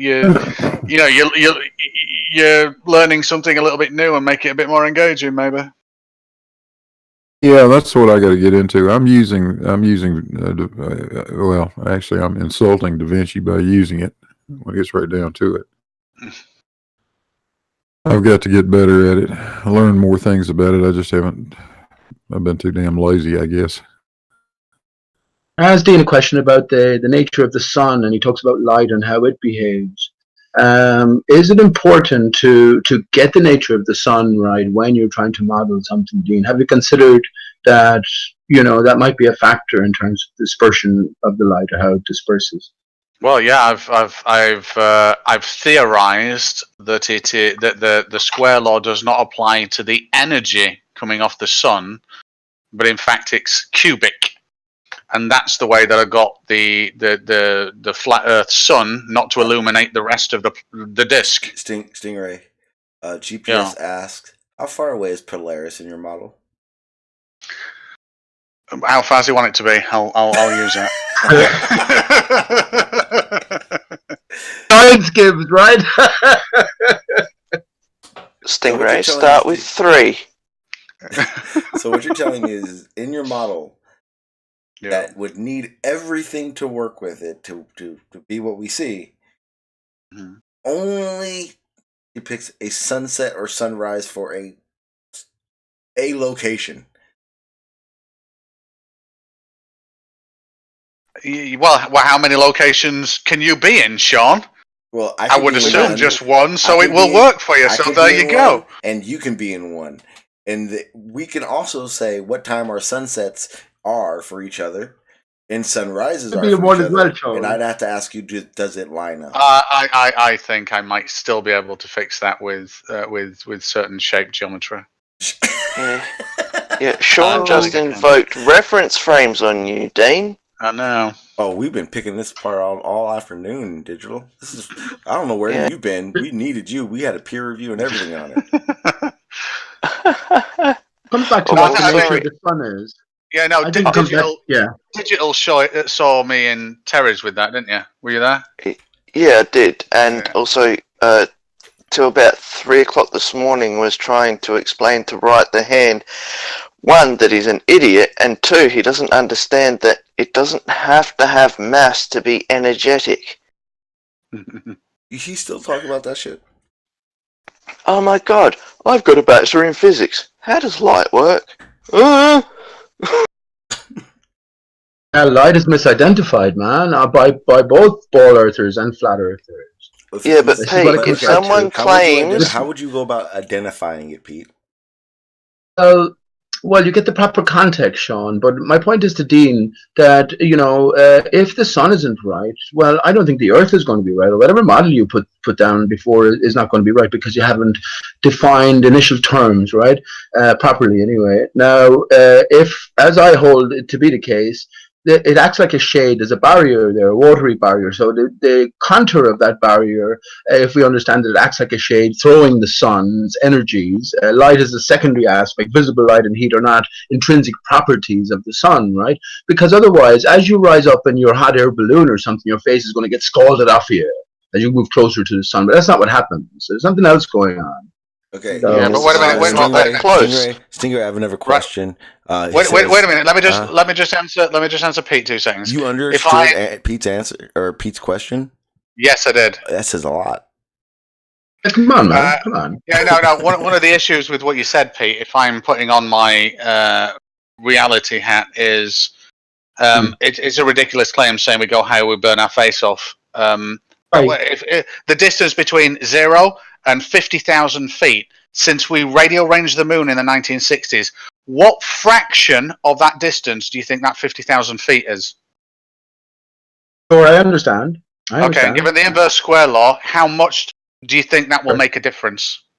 Sure, I understand. Yeah, I understand your point. But of course, we are in this wintertime now, and 3 million miles closer to the sun, Dean, that I am supposedly at summertime. So I'm saying to you that there's something different going on with the sun. But I understand your plausible explanation there, that the distance in relation to the greater scale is so minuscule that these things shouldn't happen. But yet it still get hotter instead of getting colder, right? You'll freeze to death at 60,000 feet if you don't have protection at that height. Okay. So, Stingray, here's the next one. How does a full moon work at night on your model? I know. My claim was I can get the sun to set. Jesus, you're bringing all this. You're straw manning me now. It's ridiculous. I'm asking, how does the full moon work? We have viewers, Stingray. You have to adapt your model to what we observe in reality, because they're going to ask real questions. So yes, I haven't incorporated. Are you saying that the full moon doesn't work in your model? Currently, I've not modeled it based on these toroidal perturbation fields. I'll call them. I have not done that. Okay. Yeah, just a problem with your toroidal thing. Just a problem with this toroidal bollocks. You do understand that light rays are parallel, man. They don't bend. Are you saying refraction is not a thing? Is that what you're saying?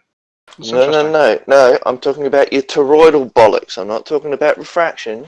Your toroidal bollocks. They don't bend back on themselves. Well, they bend.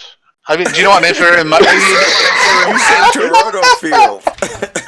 an inferior mirage is like bending like a motherfucker. Wait a minute. Back on itself. Wait a minute. I just bend it like an extra motherfucker. I don't see what the problem is there. It's just like Sean will tell you. It's a matter of scale. That's it. Poof. All right, Grim. Now,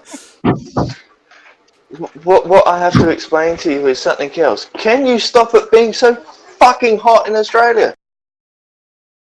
Air conditioning? I'm talking outside the house. Oh yeah, don't run your aircon outside the house. It won't make that much of a difference. Yeah, well, cloud seeding? Sean will tell you. Cloud seeding? Yeah, cloud seeding is real. Yeah, you have to have clouds for that. Okay.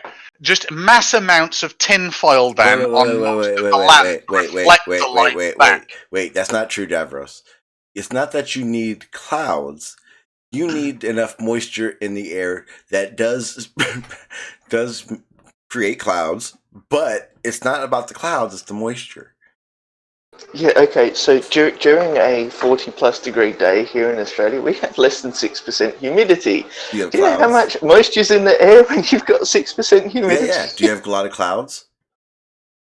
What? When we've got 6% humidity? Yeah. There's nothing to form a cloud. Exactly. So it's not about the cloud, it's about the humidity and the moisture in the air, not about it needing clouds. I'm just correcting. No. I'm not saying that you are wrong, but you are wrong in your explanation, so I'm correcting it. Kind of you, Sean. So if I've got 42 degrees centigrade day. I've got no clouds and 6% humidity. I could just do something and automatically these clouds will appear because I've got no moisture in the air, nothing to form the clouds, and no moisture coming up from the ground. Cloud seeding isn't going to work.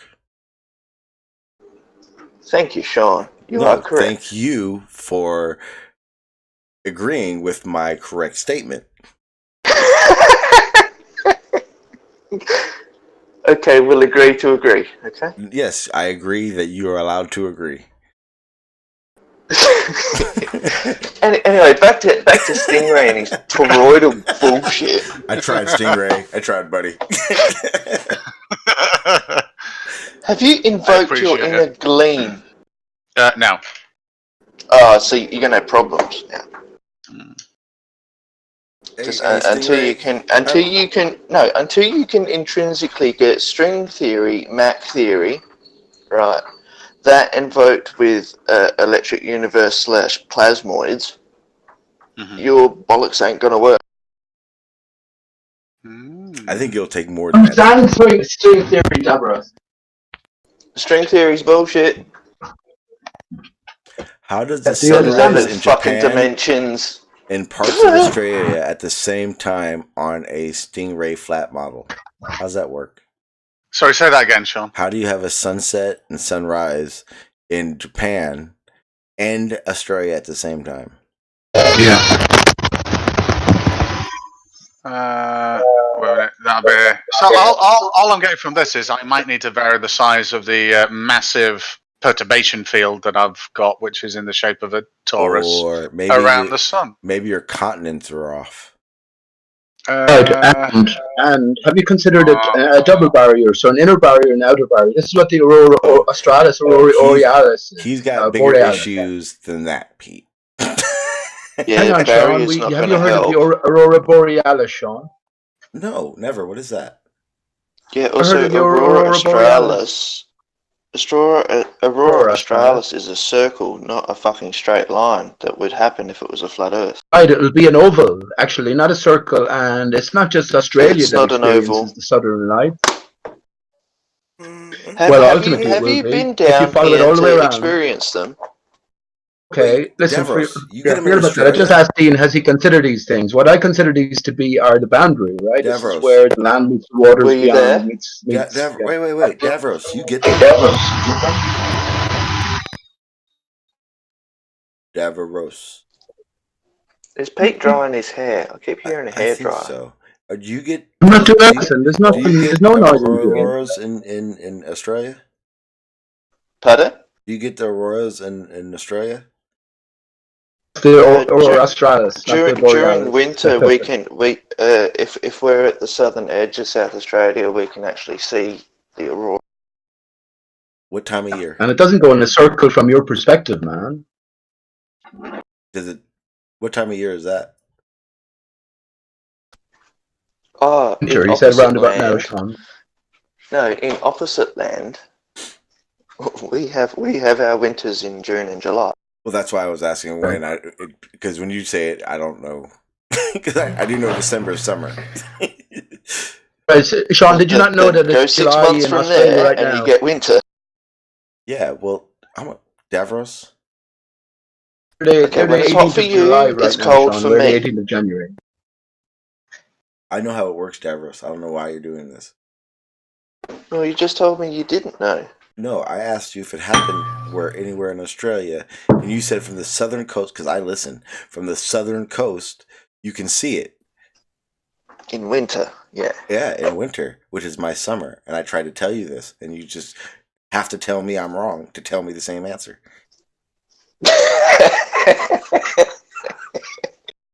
Just saying that. It's a difficult one for ballers, Sean. Your flurf game is strong, Sean.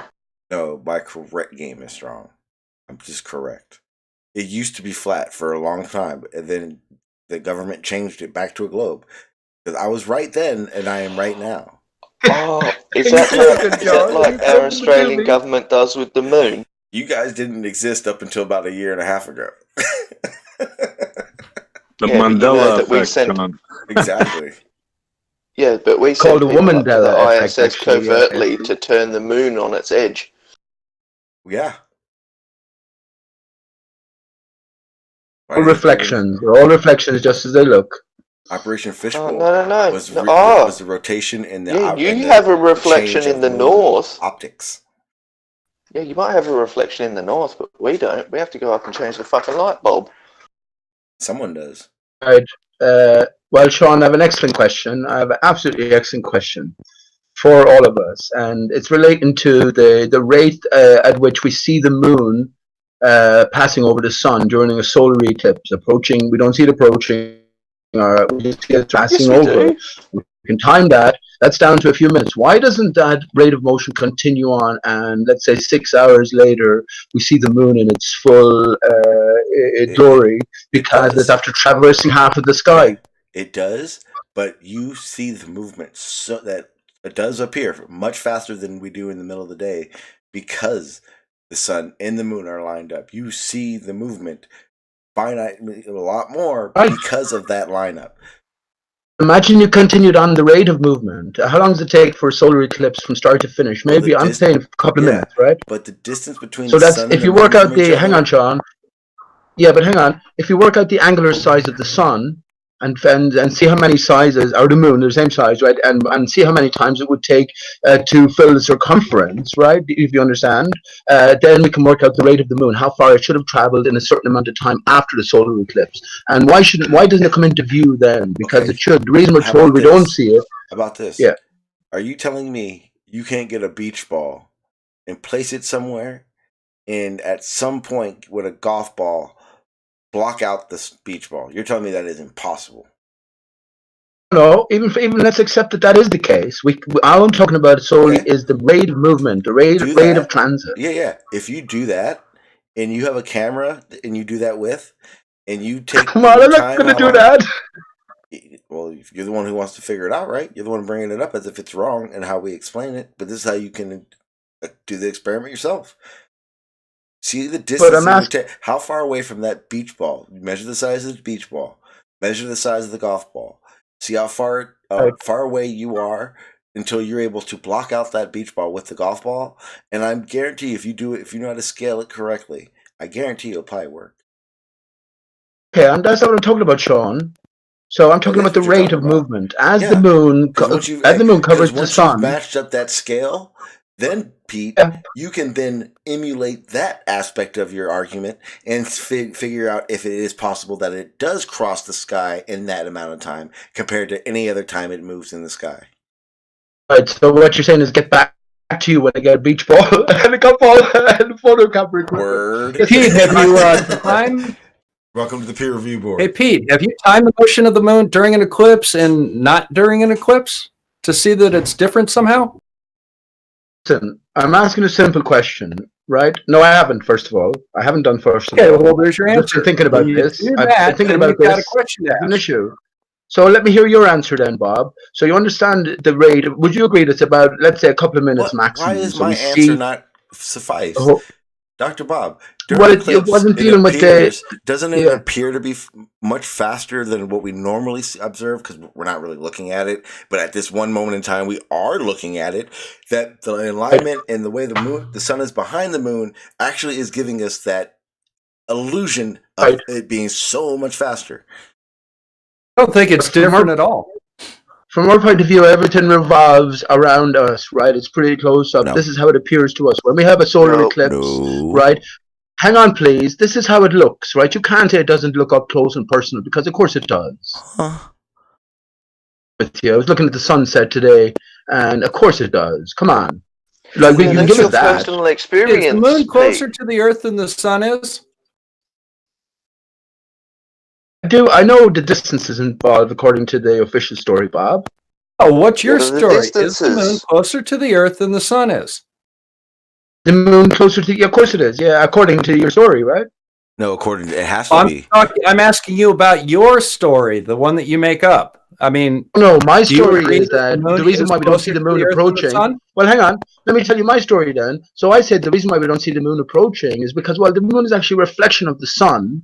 And we're looking at the actual rate of the sun or the moon as it transfers across the sun. But the reason that we don't see it, let's say 4 or 5 hours later, as it should be, let's say 90 degrees to where where it was when it was covering the sun for the eclipse. The reason we don't see that is because, well, the moon is a reflection, and the nature of that reflection, why it goes from a new moon to all the crescents and up to the full moon and back again. There's a different explanation behind that. Hey Pete, I have another experiment for you. My answer. I have another experiment for you. Get a flashlight and point that flashlight directly into your eyes. Yeah. Point that flashlight in your eyes. And then put a golf ball in front of the light so you can see the golf ball. Emulate the eclipse, right? And then once the moon or your golf ball gets across from blocking that flashlight, tell me how far you have to go away from that flashlight before you're able to see that golf ball again. With that light shining in your eyes, because it's daytime still. Sean, that's not an appropriate sort of analogy there, really. No, but that's how it works. We know that. Let's say the eclipse occurred at midday. Let's say the eclipse occurred at midday. So at 6 o'clock, while the sun is still in the sky, if the rate of motion is continued, where would the moon be in relation to the sun? That's what I said about calculating the time it takes to transfer. And guess what? That angular size. Oh, here's the other problem. That night, if you had an eclipse that night, guess what you don't see? You don't see the moon. See the sun either. It wouldn't be a solar eclipse if it was in the night. That must mean the moon and the sun must not be only at night across from the sun and something magical blocking the sun. That must mean that the moon is where it's supposed to be. You're smoking some good shit, Sean. Pass it up. Actually, I have some good stuff here. Actually, Sean, I can help you here, Sean. Okay, so during 2017, there was a solar eclipse over the US, right, where the moon passed directly in front of the sun. Over here in Australia, we couldn't see the moon. And don't even get me started. Don't even get me started on the flat Earth killer of them all. And you know hang on, Sean. Davros, we couldn't see the moon either. You don't see the moon approaching the sun, but you didn't see any eclipse. There was no blockage in Australia. No. Hang on, Pete. It was nighttime. Okay. There was no moon in my sky during the eclipse on the US continent. Yeah. Right? Now, here's a question. No, here's a question. Okay. So, normally, with the silliness of flat Earth is that the moon is intrinsic to night. Problem. Oh, that's not true. It is. How does the moon? How does the moon emit cold light if that is not true? Also, how can it be a reflection if it's not in the opposite direction? How can the moon be a reflection if it's not in the opposite direction? Listen, you made a statement there just saying attributed to flat Earth in general. So I can't agree with that. You're talking to me here, and I have my own specific views and things. So okay, you can stop now because you've already made your claim. Now, my question is, why is it that the reflection is capable of covering itself? Why is it? Well, it goes back to, you see, first of all, it goes back to what light actually is. Light has been misidentified. What we take as visible light from the moon, from the sun, from the stars is an effect. It's an effect of source energies, which are visible energies which interact with the atmosphere. This is why NASA came out and said that the Earth's atmosphere extends all the way to the moon. This is their encoded way of telling us that we actually see the moon without through the atmosphere. Through the atmosphere, right? And this is why, as well, Davros, that they've known about the nature of all of these things for a long time. The minute they could send up high-altitude balloons and record what they were seeing, they saw that the moon diminishes in size. And I have a fucking absolutely super example of that. But anyway, there's loads of them out there. Diminishes in size. And, of course, we all know that the stars tend to disappear beyond a certain height. So to diminish means it can't get bigger again, right? It gets bigger as you go down through the atmosphere again, and you view it through, like looking at your finger through water. Yeah, but to diminish something means it cannot get bigger again. No, it diminishes from the perspective of the camera or from the perspective of the person involved looking at these things, right? Yeah, if it diminishes, that means it can no longer be the same size that it was. It's a reflection, man. It's a reflection, right? This is my point to you. If it diminishes, it cannot come back to the same size. You're been There obtuse. has I'm to be talking about something that reflection. builds If it it's a back ball, up. if it was the No, ball to in a rock in diminish- space, Dabbers, you're after getting a second wind. I didn't hear you talking to Sean like that. So anyway, if it's a rock in you've space got a as you're problem with thinking the about, of word. course that can't happen, but it's not, as I just explained. Okay, I've got you a can question. say I've it got a question diminishes. for Pete when I can. Yeah, go Stingray. So, Pete, a reflection. I've got a reflection of a ball. What is the surefire way for me to reflect a ball and always see the reflection being the shape of a circle in 2D, which reflects the ball, and that's to have a flat surface, because an angle of incidence of that flat surface is always going to be a reflection of a ball, right? And which is going to produce a circle. But the issue with your reflection theory is, even though I see that shape and the reflection of the ball, when I move around or the ground moves and takes me somewhere else where that angle changes, there is no uniform change there that would allow that ball to stay at the same distance. We'd see immense change happening there. No. All the skylights are observer-dependent reflections. So in other words, when you go down to the beach, hang on, please. Hang on, Dean. Hang on, Dean. When you go down to the beach, right? When you go down to the beach with your boyfriend at sunset, and he stands over here and you stand over there, right? Wait, you listen. When you'll swear on your oath, on your mother's leg, that beam of the sun is coming to your feet, and he'll say, "I don't see it at your feet; it's coming to my feet." This is what I mean by observer dependency here. So, yeah, everything is also much up close and personal, and distance is another hoax as well. That's another thing. It's interrelated with time and speed and size. And look, you've given us universal sizes, so everything has to be brought back under the microscope. Yeah, except the issue with the reflection theory, Pete, is if I move over to my boyfriend's position about 20 meters away, the actual motion of that reflection does not match reality. What do you mean? The motion of that reflection that you imagine it to behave like? Oh no! Yeah. If there's personal domes and it's all imagination, then yeah, I can't fault you. There you go. Personal domes. There's no one talking about personal domes here. There's an energy barrier withholding waters beyond, which is the barriers of a certain contour, and it is a watery barrier, so it becomes like a mirror. Right, Dean? Have you incorporated that possibility into your reckoning? What's the barrier? You see? Reflections do not represent reality. You know why you don't see them, or these things seem to diminish? When I say diminish, I mean lessen in intensity until they eventually disappear as you go upwards, because there's a zero pressure zone above, right? Now, what's holding back this barrier, this water, this energy barrier, and there's a reactionary force, because we live in a broken system, and this is what it causes the evacuating zone and then the pressure gradient as we come down away from it.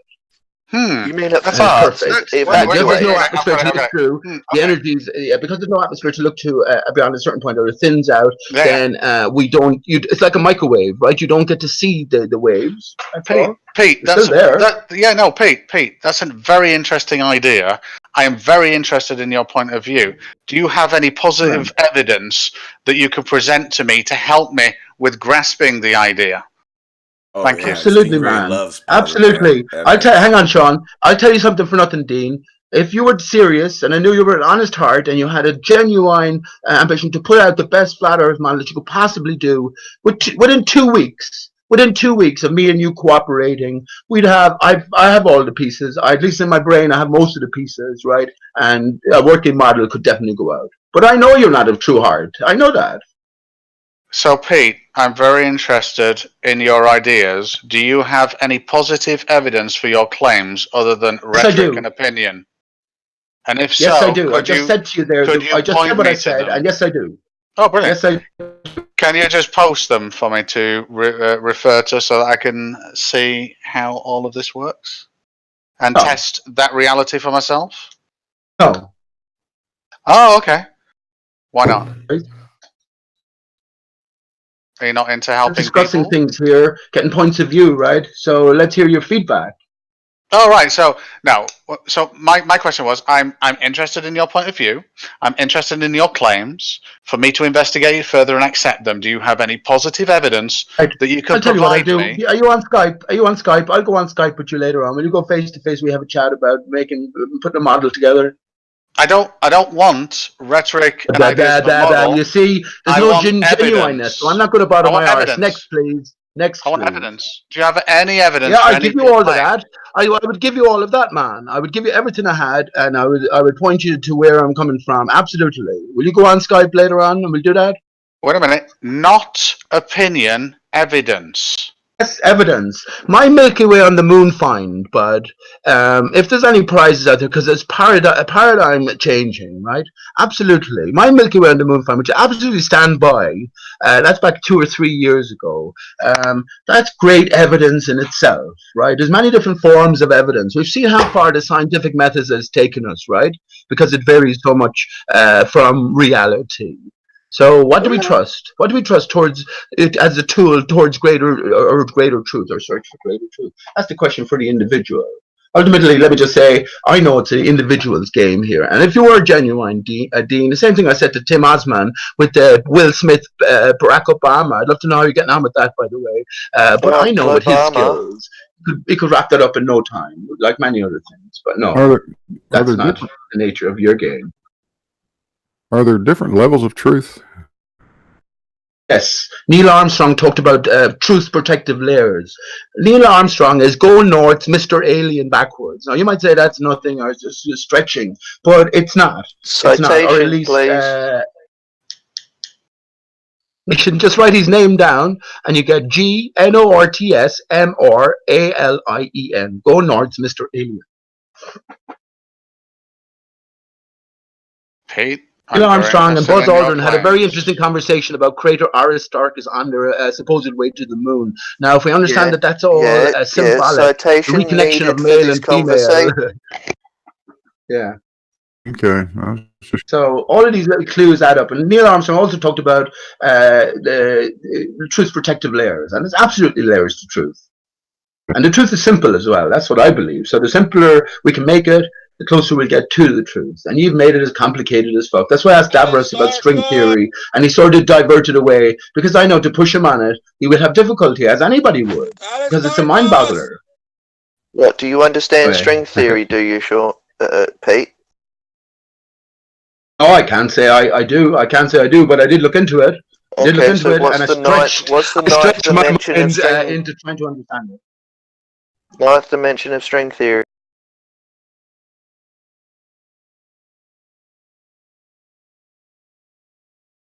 You broke up there. Ninth dimension of string theory. I think I have to refresh occasionally, so let me just reload.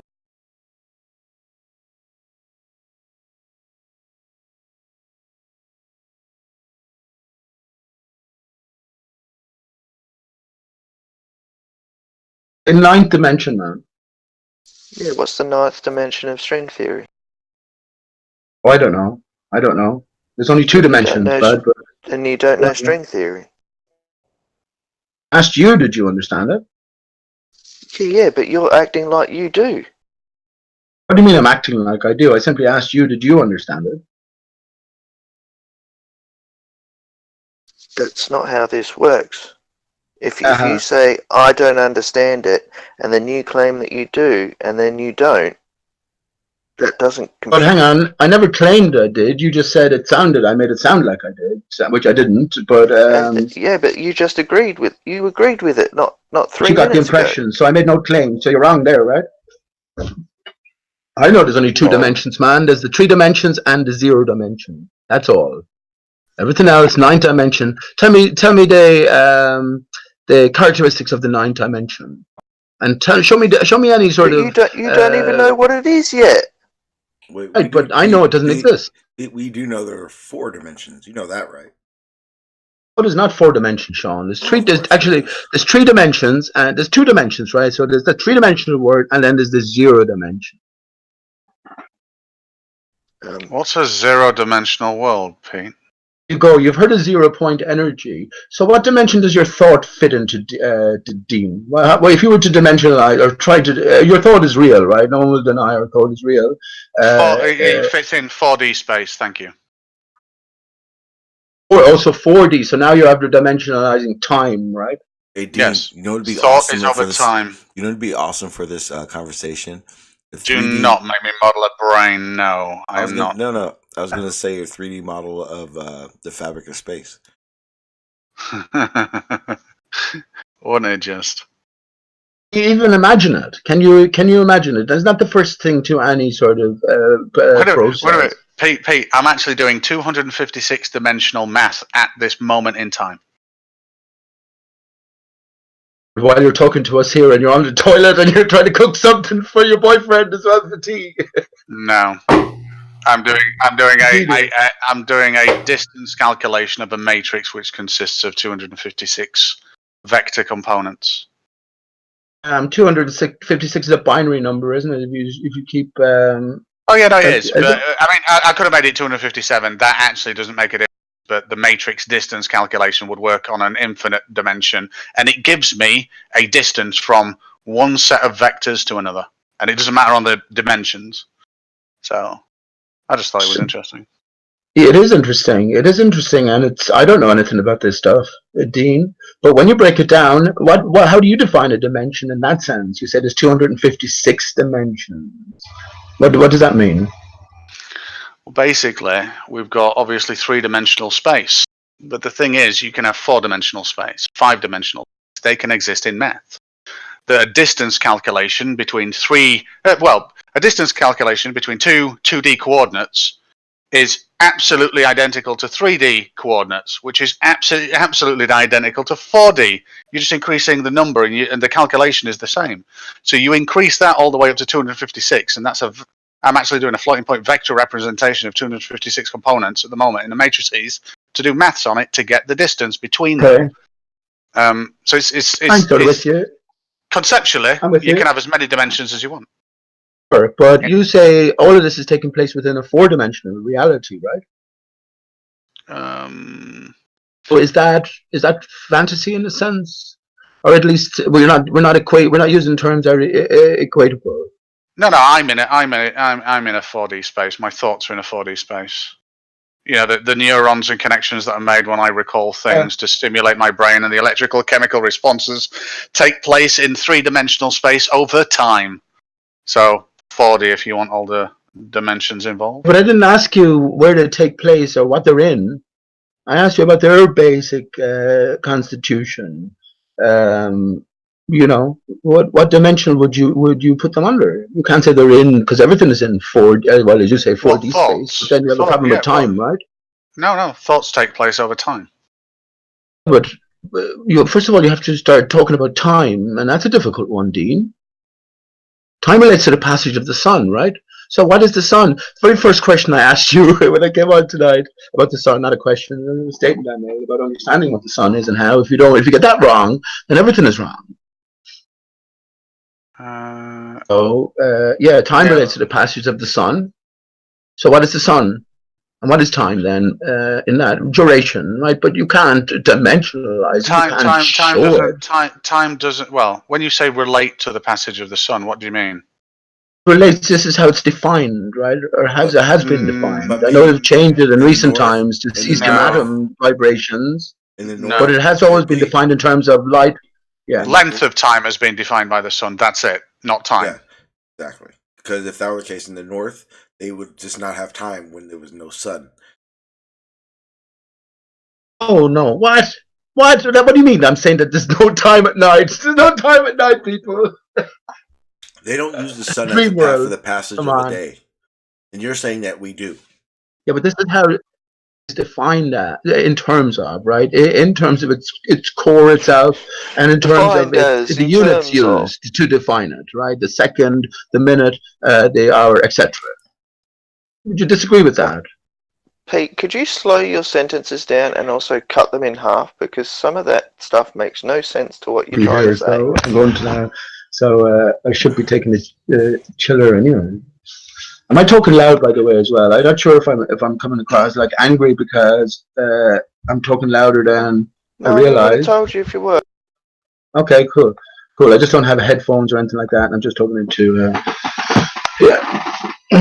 Anyway, yeah. Well, tell me, what is time then, Davros? What is time? A Brief History of Time, Stephen Hawking's novel. Did you make a way through that? Time is due to causality. It's always existed. So it's a sort of a duration of interval between Exactly.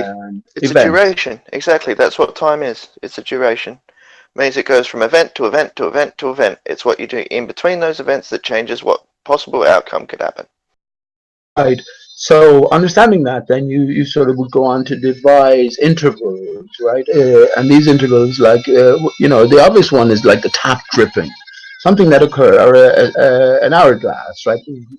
Each drip of that tap is a single event in space time. Right. Well, it's a reality. We can all equate to it as a reality. But what is it actually measuring? What is it? How is it dividing time? You know what I mean? It's in this greater backdrop. No, so you're talking about the measurement of time. I'm actually talking about the fact that whether we measured it or not, time would still exist. Time had to come into existence with the rest of the universe, right? But it always existed. No, time has always existed. And also, yeah, time. Well, how has time always existed? Because there's no zero on a clock. Yeah, the idea that we're talking a watch is the scale of time we've decided to determine, but time itself has always been a beginning. How can you say that, Sean? Because first of all, how can you say that? Because before the universe there was no events to take place to have time, right? Okay, put it this way. According to Davros' seconds, minutes, hours, days, years are man-made ways of scaling down actual reality. Sure. And the year is defined by the sun. The second is defined by the sun as well. By us. But what has not been defined by us is the existence of time. An explanation as to what exactly time might be. Okay, fine. I think we're eternal. I think we've entered time here in a divided state. We'll call it Tibble Niddles, Clock Biddles. But no matter what, it's always been there. If you don't like the word time, that's fine. Well, that's a claim, Sean. You have to prove that. Okay. Were you born? Into time, I guess. Were you born? Like the rest, yes. Okay. Were you? Right. Will you die? Those am I not? Well, we'll assume. But in that sense, you have that is a duration in time. That fourth dimension, that is duration, a beginning and an end. Right, and how is it measured out? You can think of it as a life cycle. Exactly. How is it measured out? It comes back to what's the beginning of everything, first of all. You being the true nature born, of things. Whether it be when the egg was fertilized or not fertilized. The sperm runs up and shits on it. Well, no, that's what it's called. It's fertilization. Well, basically, what I'm trying to say is, Pete, beginning and an end is a duration in time. The word time, yeah, we made it, but what we're describing when we say the word time in that scale is the time we're talking. When we want to scale it down to more understandable, more precise durations of our defined time, we then put it into days, years, months, hours, minutes, seconds. So how could it be considered a dimension then, Sean? Because take the scaling of it out. We don't have days. We don't have minutes. We don't have seconds. We don't have minutes. We don't have hours. We don't have days. We don't have months. We don't have years. We don't have those. So show me time. But, you being born and you dying. How will I use that in a mathematical equation? No. We took the mathematical equation out. We stopped simplifying. We stopped doing that. We don't do that anymore. No, we didn't take the mathematical we equation out. We Why took would all of we? the divisions out, the minutes, we took No. all of that out, and just left time as a seconds, purity, right? Minutes, hours, days, months, years are all math equations that simplify time. But the time, if we're taking all that out, we no longer are going to simplify it. Fine. Beginning of an event to the end of the event. That is time. They're units of time, right? They haven't removed time completely. We're not So using when we math. strip it naked, we have a bare naked time If we're dimension. not using time and we're defining... It's a manifest. Look, okay. Beginning of an event, end of event. That is it. How do you record the time then? How do you say, well, this is the section, you have to invoke these units, right? These measurements. When you want to record something in time, in that span of time, if you want to memorialize that, you then simplify it. In this year, in that month, in this time, of this day, this second. But if you're not doing that and you want to understand it without math, it is the event beginning and the event ending. Those are the only constructs. Those are the only constructs of time that matter. Listen to this, Sean. In what we're talking about right now. So Einstein said, hang on. I'll just say one thing, Dean. Einstein said, Sean, if a man sits on a hot stove, a minute seems like an hour, and if a man is sitting with a pretty girl or something, a pretty tranny or something, an hour seems like a minute. That's relativity. Okay. Did he? No, stop. Tell me when that happened in the beginning of the universe and the end of the universe. You show me on a timeline where that happened at. Could you? Well, I can't do that. Yeah, exactly. Which means that's an insignificant time. That's a simplified time that we've constructed to remember that time or remember that scenario or that situation. Yeah. But when we're talking the fourth dimension of time, Pete, none of that matters. Let's keep in that scale. Beginning of an event, end of event. If you want to go on a smaller scale, that's fine.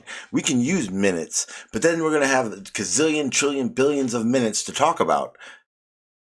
And we can all relate to the same experiences, Sean. Time is in the mind, right, of the perceiver. Hang on, Pete. What's up? What's up, Dean? Yeah. No, I just wanted to add something because I haven't read time is theory of time or Big Bang theory on space time or anything like that. But it's an interesting thing. Obviously, I'm working at the moment, but I've just heard you talking about the definitions of time, and I thought, well, how would I do that? And mine would be there's two aspects to it. One is the absolute scientific, non-relative version, which I would define as the ability to state change. Would be the smallest would be the smallest passage of something that could be measured. So it could be degradation of a radioactive particle. It could be a planet doing something. It doesn't matter. Whatever you can measure small and state change and say, well, it went from A to B. You could then start measuring things relative to that A to B. And then I thought, well, how do I define it as a human being? And it's about passage of moments. You don't really have a concept of time because if time can be perceived at different speeds based on circumstance, sat on a hot stove, me sat here fucking working away thinking, I need more time and it's never going to come. And why is time going so bastard quickly when I've got a project to deliver? Well, that's relative to me and that's based on the moment. So there's kind of the relative perception of time. And then there's, well, how can you define the passage of an event or something that can be measured? And I think that's the key to it. So that's why you get down to an atomic clock. You're measuring a very finite and definitive singular change of something, albeit semi-accurately. But you cannot say that that's accurate, Dean, over the long term, right? I think it's the counting of cesium atoms or the decay rate. And even if that's a fixity over our lifetime, depending on the time scales that you take into account, it could be off over the scale of millennium, for instance. And over millennium, that would add up then. And if we're at the end of time relative to where we are now, counting backwards, there'll be a major discrepancy somewhere. So it is a difficult one, I isn't think it? I know how to answer your question. And you're right, Pete, and you're wrong. Here's why. We have had to define a significant scale of time to agree upon.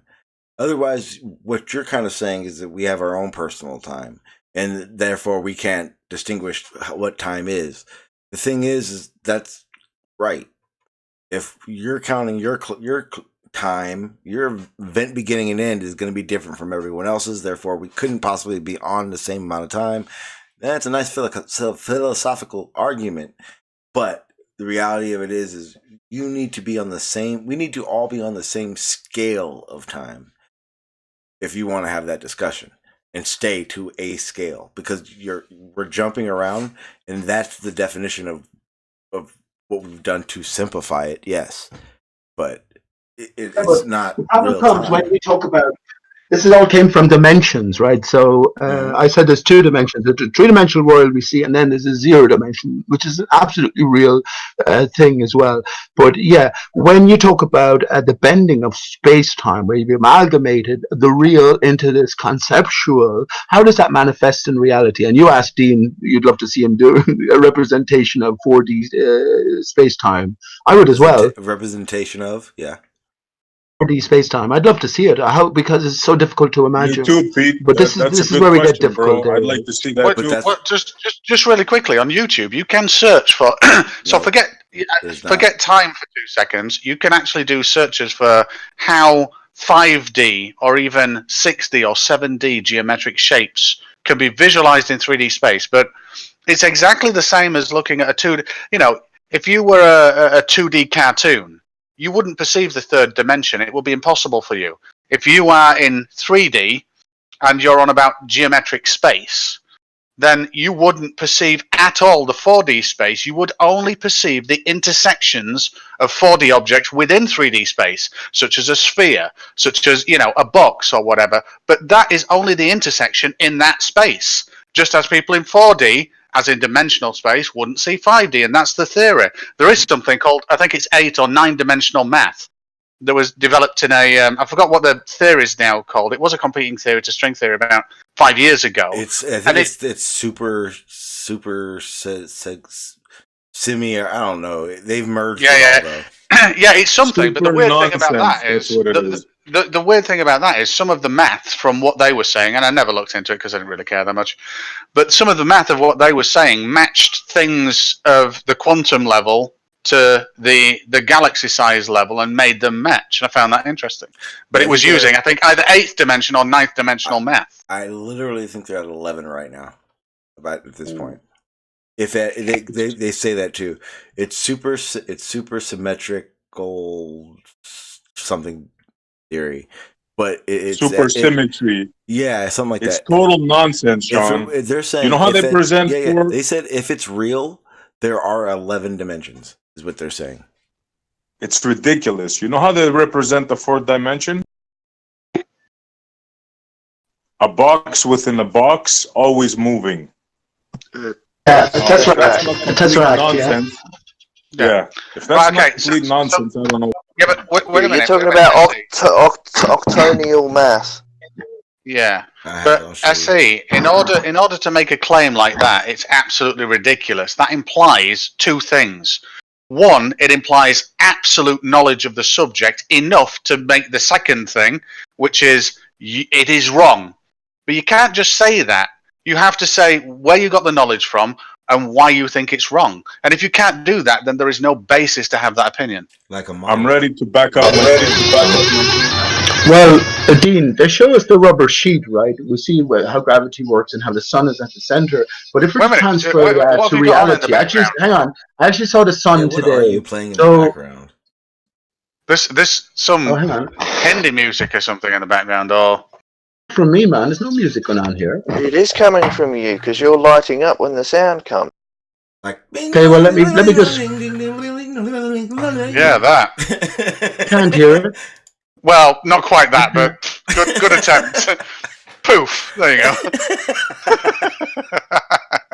Good attempt. Should it stop there? I can't hear any music here. Honest to God.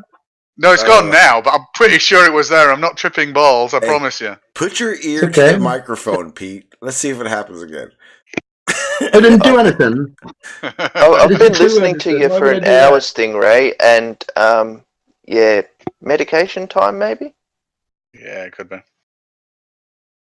But hang on, Dean. But so you're talking about, we're almost stupid because we can't stretch our minds to 10, 11 dimensions because No. it's utilized. It's utilized so widespreadly and so efficiently. He says we're stupid for many other reasons, but when not it comes that to reason. four, Yeah.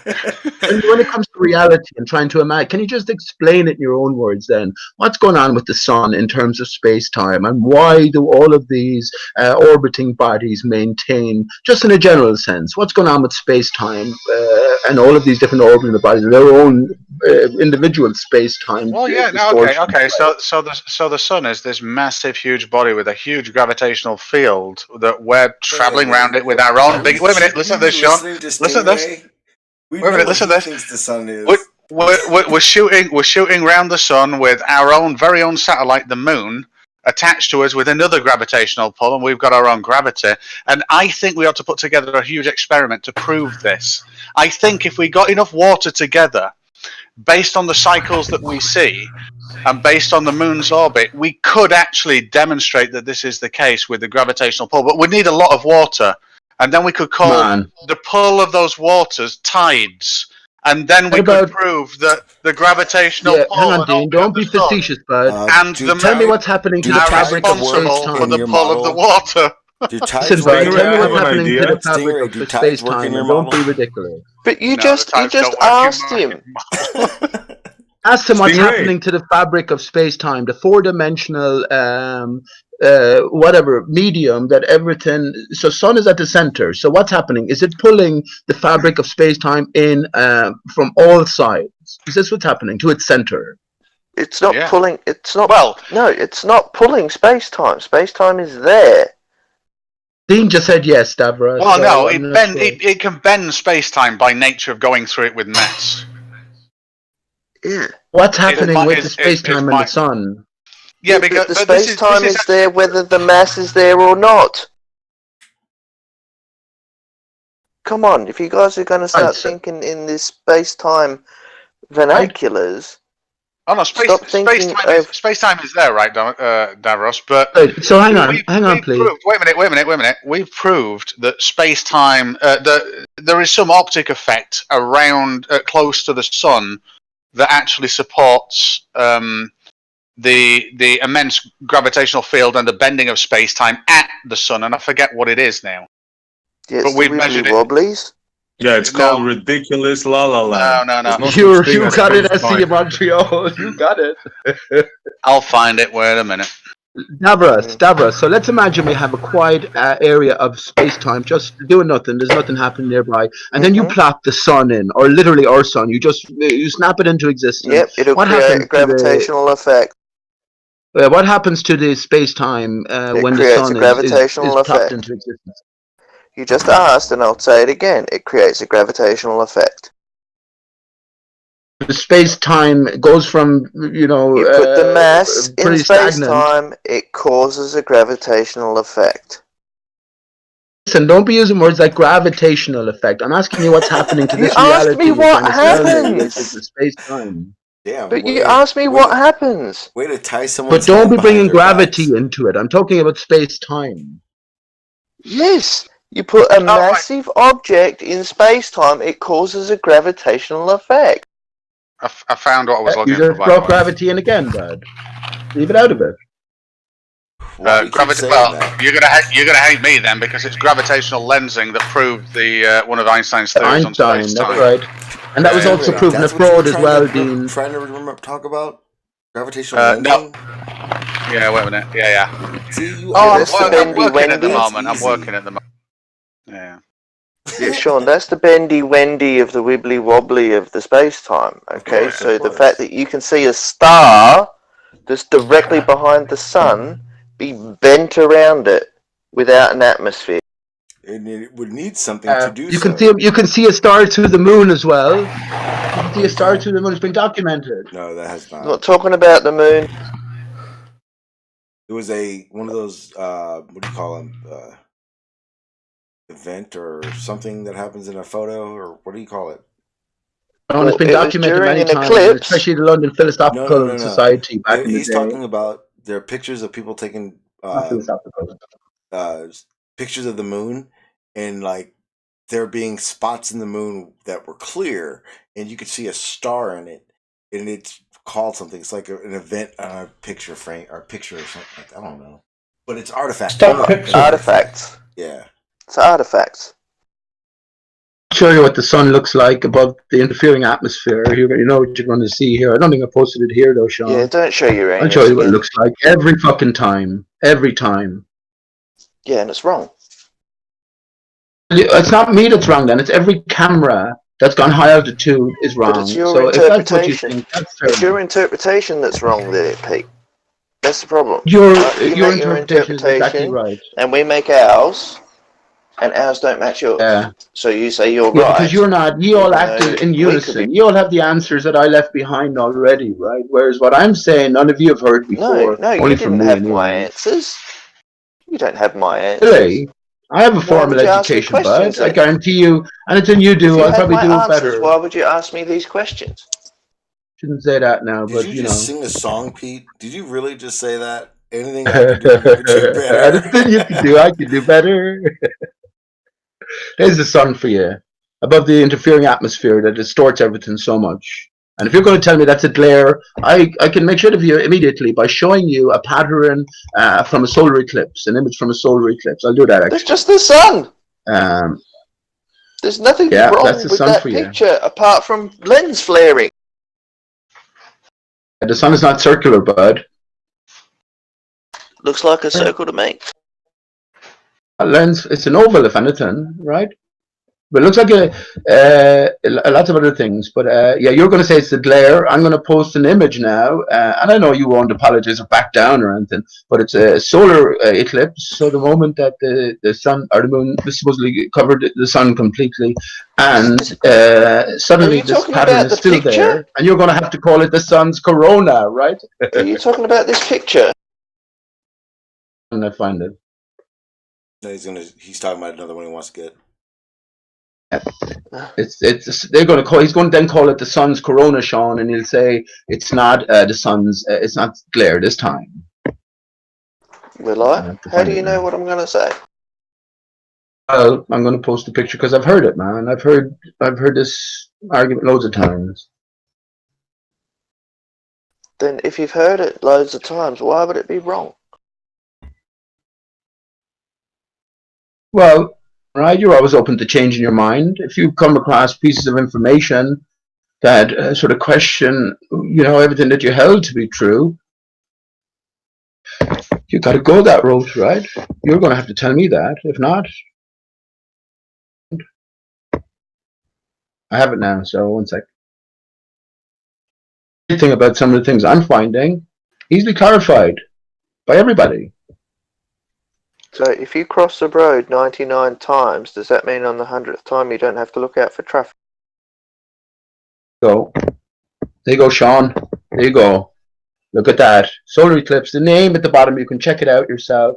The picture of the sun at the top, I just took from I don't even know what high altitude balloon footage. I'm not too bothered either, because I know I can go to any one of them, and find the same thing. So this is a pattern, and how much like an eye does it look now? But anyway, this is a pattern that's intricate. It's associated with the sun itself, or whatever the sun may be. That is a chaotic. You look at it closely enough, you'll see a crater. You see, you're looking into something. It's like a crater. That is chaotic. Ultimately, there is no symmetry to the way those rays of light are coming out behind them.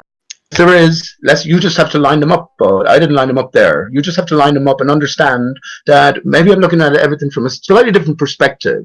So if you just shift your perspective somewhat, we know how things can change locally, then you put yourself into that position and you might get there. Yeah, Davros, what you've got to do, there is no symmetry. You've just got to line it up yourself, and then you'll see the symmetry. So, Dean, you're into computer. Hang on, Dean. You're into computer games, right? Now, actually, you don't even have to do that. Bring up I used to make computer games, Pete. As you're flying in your helicopter, right, towards a distant target, the target remains the same. You just sort of see it differently. This is what I talk about when I talk about all the craters on the moon being one crater. You're just looking at it from a different perspective.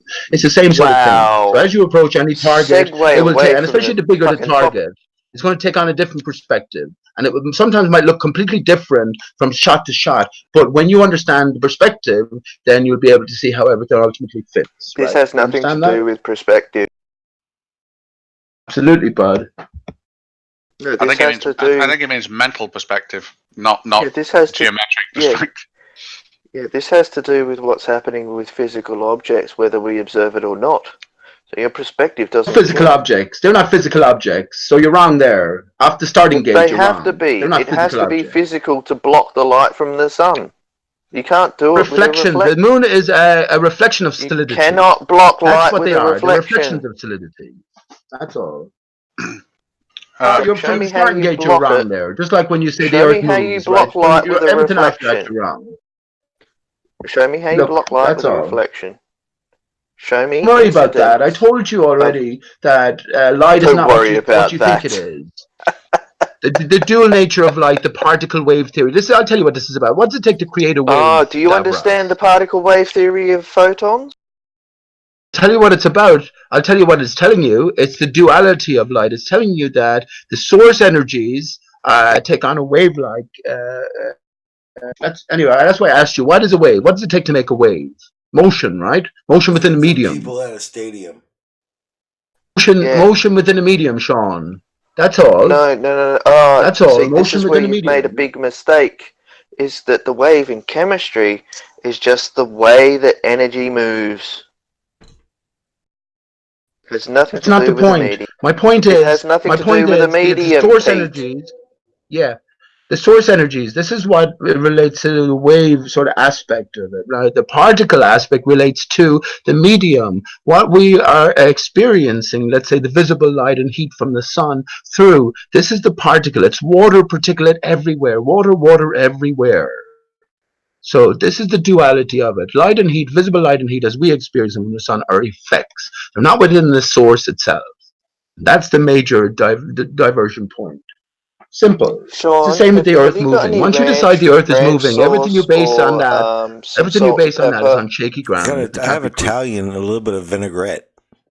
Oh, nice. We can mix that together. That'll make a nice balsamic flavour that can go over this bloody word salad. Mm-hmm. Have you had your own special sauce there, Sean? It's for when I'm in the jacuzzi. Don't spill your seed. Hang on to your bodily fluids because we are in a divided state. Our dangly bits are hanging out, and the circuit has been broken, Sean. Circuit has been broken. This is why they call. Think about it, right? Our ball sack contains the core sperm, right? That's sort of piled up because of this division and the reconnection with the female. Then everything is connected again, and you have everything flowing. And for one moment, anyway, of orgasm, we get back to the true state. So don't spill your bodily fluids. They call the orgasm in French le petit mort, right? The little death. So, anyway, that's a different matter. But it does all connect, I'll tell you this much. Everything that's going on outside is reflected inside, and vice versa. That's what I think. It's called that word salad. You just haven't heard it before. That's just what you think. But that's not what is. That's very You just haven't heard it before. These are basic, simple concepts. They really are. That was special. Pete just said, save yourself. So Pete, that means you listen to that, right? That's what you do. Don't ever. Oh, I don't. I'm not saying that. I do. I understand it. No, I'm not saying that, Sean. Why don't you practice what you preach? Well, here's the thing. I do actually, to a sense. When you say don't spill your seed, don't spill your seed. It's like yeah, you know what I mean. It's like a pint glass. Don't spill that pint glass on your way back to the bar. I get it. Yeah. But here's the thing. That is very rude. Actually. But here's the thing, right? But Sean, listen. Imagine. That's rude. Listen. Hang on. This is in somewhere. Never over. Don't worry about that. Men have no problem. Men have no problem fantasizing about what they want to do with a woman or whatever with their bodily fluids, except right? For Stingray. So yeah. Stingray. What about Stingray? Well, it doesn't matter though. We're all disgusted by these things we can't talk about. I'm talking about this situation that applies to every single one of us. This is why this is why Easter Sunday. Right. Well, Sean, you have the Easter eggs. Hang on, bud. You have the Easter eggs on a Sunday, right? This is why you have the fasting beforehand, and then you receive the holy bread on Easter Sunday. right? I The don't holy do bread is, if you think about your stomach and your I intestines don't do that. and them being cleared out, if you don't eat for a while, your stomach acid clears up. I don't And do everything that. you put into your system will be immediately absorbed into your bloodstream. I don't do That's that. That's how not it works, true. right? Not everything. Not true. There's more to it. Oh, yeah. There's Yeah, more 'cause to you it. still What if have our to shit. intestines? Hang You on, still please. have What to if our shit. intestines were an inside-out brain? Huh. No. Well, shit for brains. I get it for that. Right. What if, Yeah, Sean? but Doesn't it look very similar? do you Can't you understand immediately the imagine that could be the philosophical case? meaning of the second What if brain my of the big human body? Do toe you understand? was a backup brain? Well, the problem is we don't see enough nerves and brain receptors and shit in our intestines, so that's why we know they're not the same. Oh yeah, Listen, and one that Sean. is for digestion. Yeah, he needs to Sean, head a little bit the further penis, north. right? The penis enlarges because of the blood flow. The veins are on the outside of the penis. That's This the is the respiratory lining system. of the woman. Excuse me. Let me finish, please. This is the Yeah. lining of the woman torn inside out. Do you understand that? No. The veins are not on the About it. outside of the penis. What the Think heck? about it. The No, it's veins not- are. Yes, no, they are. No, that is not an inverted. No. What kind of a penis have you, Davros? On the outside. Just because they do that in the surgeries, it doesn't make that what a Yeah, lady it doesn't bits. make that Veins are what very happened prominent. to us. Yeah, it's not the same at all. Veins are very prominent on the outside of the penis. What's wrong with you? Ovaries and testicles are completely different. About an erect penis. What Of course, do you when you mean get by really cold, outside? your penis descends so much, right? And again, it's like a flap of skin that's after being pulled out. That's exactly what it is. No. The male and female pull from No, one trust another. me, my Simple as that. no, mine is not a flop of skin. I don't know what that. The coldest weather. Have you ever taken a cold shower, Sean, or a cold bath? I'm not comfortable talking about this with you, Pete. I told you you already have an issue that you can't stop talking about my penis, and I wish you would. Talking about your penis? Yeah, you always do, and it makes me uncomfortable. Because it's just I'm not wrong. doing I'm just trying to figure out what sex organs have to do with the shape of the planet or the moon or reflections of light off the moon. Everything. Well, they do actually, because the moon is female, the sun is male. This is what the moon landings were about, in effect. The penis, the rocket, taking off with the 3 sperm to land and impregnate the moon, Mother Moon. Stop it. Did The you moon just is say? not. Hang on. Doesn't have a gender. Did you Taking just say place. we impregnated the moon? That's what the 3 astronauts, the 3 little spermies were. Okay. When is the moon giving birth? So the mother moon, there has been this separation, male from female. So When it's does all it about give unity, birth? division, reunification. Let me When just is- say, Sean, when is coming the back to birth? time, all I the hold other that we're outside of planets and all time. the other And moons? we've taken a venture into duality and into time. So But that's what I when hold. is the moon give birth? What about Paul Phobos? This is what 9/11 was How about. does Phobos feel Wait a about minute. this? I asked a question. When is the moon going to give birth? And you went to Well- 9/11, and you're not allowed to talk about that. Yeah. This is what it symbolically was about. Forget about what happened in reality. Okay. So what symbolically was about when 2 became 1, right? 2 were unbirthed. Forget and 1 about was reality, rebirthed, Sean. so the Don't one worry about whole. it. Just take just throw it reality, out. throw it out. Means Okay. nothing. Okay. Hang Well, on. listen, hang on, please. Hang on, Pete. Hang on. Well, Okay, listen, go. this is Go. what I'm talking All right. Yeah. No reality in this. Oh, hang on, Okay. Sean. Stingray. Listen, let me just say, I'm not going to get into 9/11 or anything, but look at the design of the One World Trade now. You have upside down triangles, an A and a B, Adam and Okay. Eve. Upside So there's a down, unified Adam and Eve. whole. Yeah, a unified whole, right, into one. So that's each the one symbolism building is is there. Adam, and the other building is Eve. No, look at the design of the One World Trade, Sean, itself, the building itself. That's Adam inside Eve. Look at the interconnection. Look at the unified whole of the upside down. The male is represented by the upright triangle, and the female by the inverted triangle. Mm-hmm. Yeah. So it's Adam inside Eve. I get it. It's all a symbolism, and well, you say it's already happened. So this is what Notre Dame represented as well. The second Symbolism is coming. bollocks, right? Well, everything I say is bollocks to you, Davros. Almost. Yeah, but symbolism is bollocks, right? Because it's just finding pattern recognition in things that make no coherent sense. So the Vatican have no symbols. The Masons have no symbols that have significance. They're a bunch of pedophilic bloody Christian bastards! Don't Masons. bring religion to me. Yeah, no, Davros is Masons? angry when it comes to religion.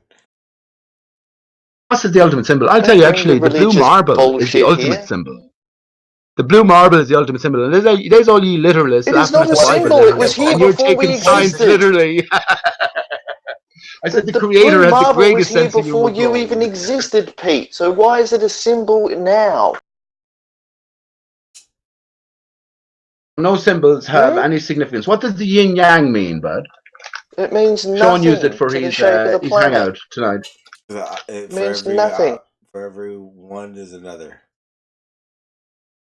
That's a very interesting, Sean, symbol. I have that already saved that you used, the moon and the sun overlapping one another. So mother, father, torn from one being interconnected with the other. So very interesting and very revealing That's as not how well. you. And That's that's a not symbol. yin yang, mate. Yeah, I was just thinking just like bastardized.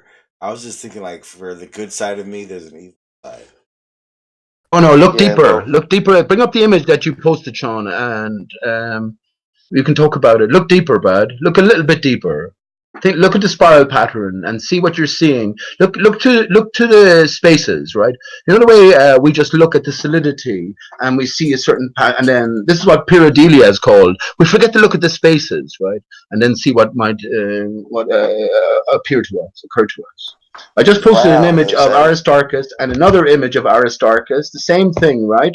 But from a different perspective, and look how different they look. One sec now. And these are all from official sources as well. So you can't see different things. Yeah, but you can't.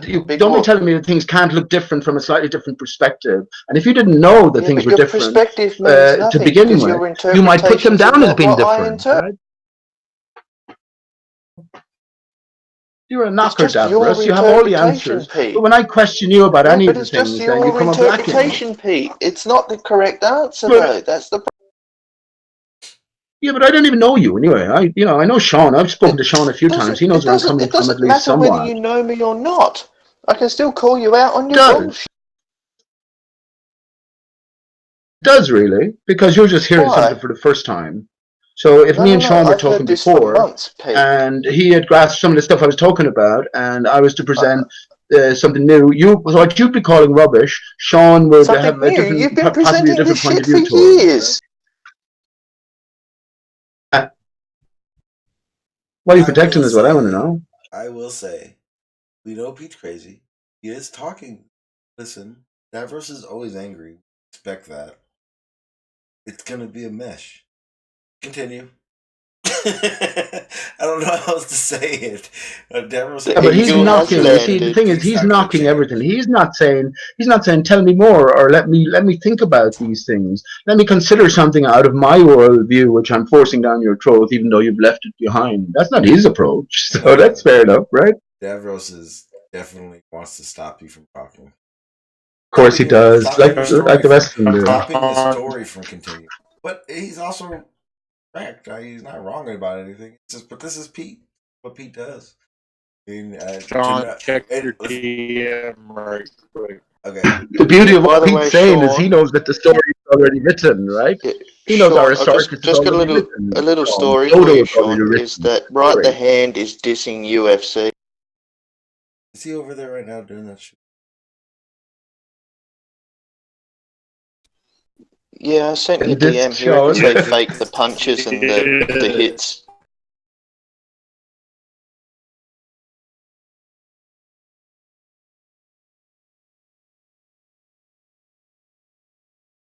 Hit again?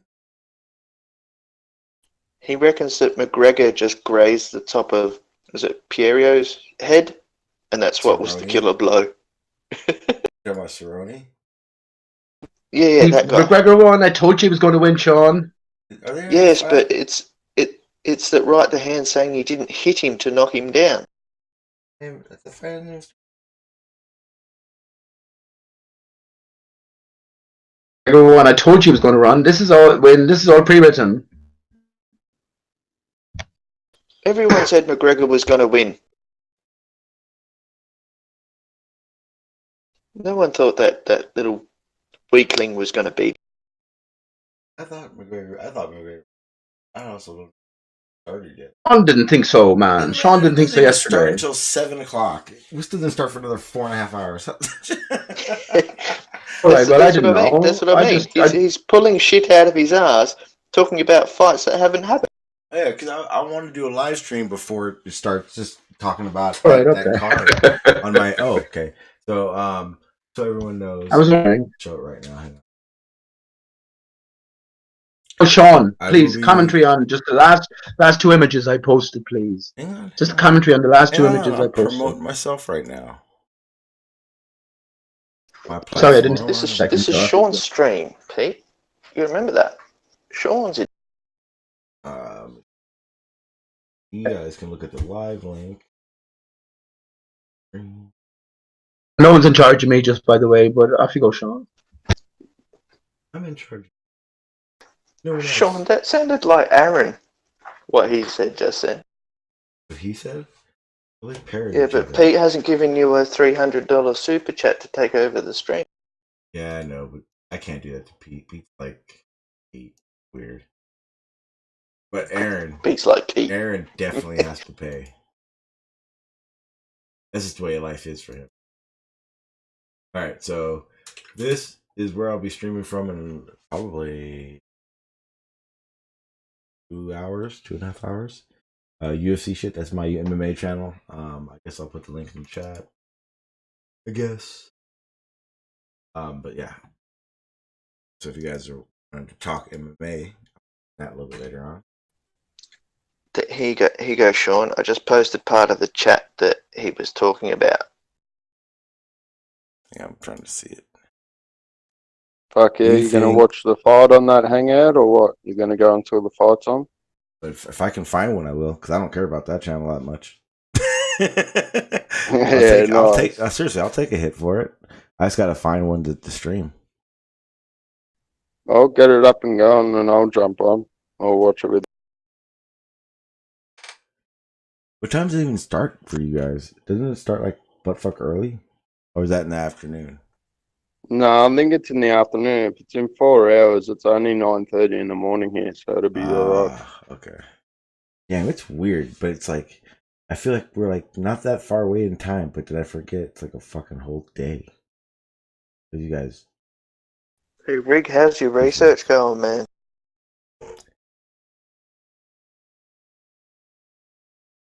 Can't you hear him? He always sounds that way. Always in the running for it. Well, he's researching how much weed has to be smoked before you overdose, and it seems to be an ongoing, testable and repeatable experiment. I've been doing the same thing for about 20 years now. And you just go to sleep and wake up and do it again. Well, that's what you're supposed to do, right? I mean, you can't not sleep. Your body forces you to. And if you're so not... it's perpetual. Uh-huh.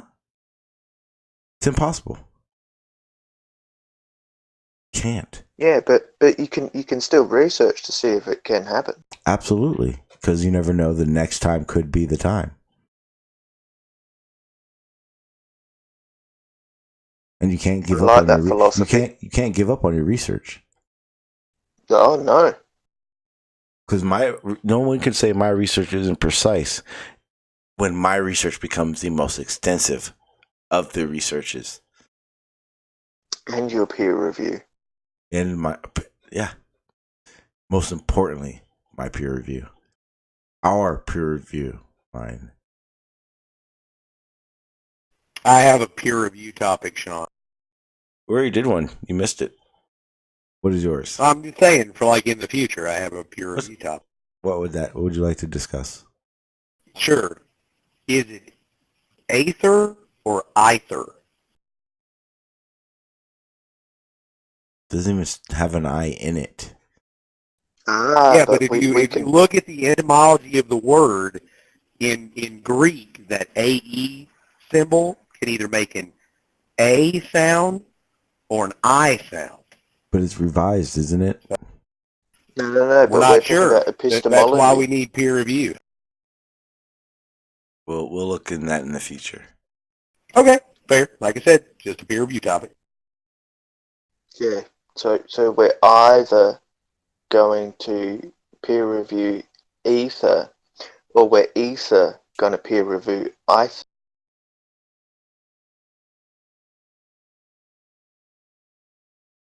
I guess we can also use that as "Are you a foreigner?" Huh?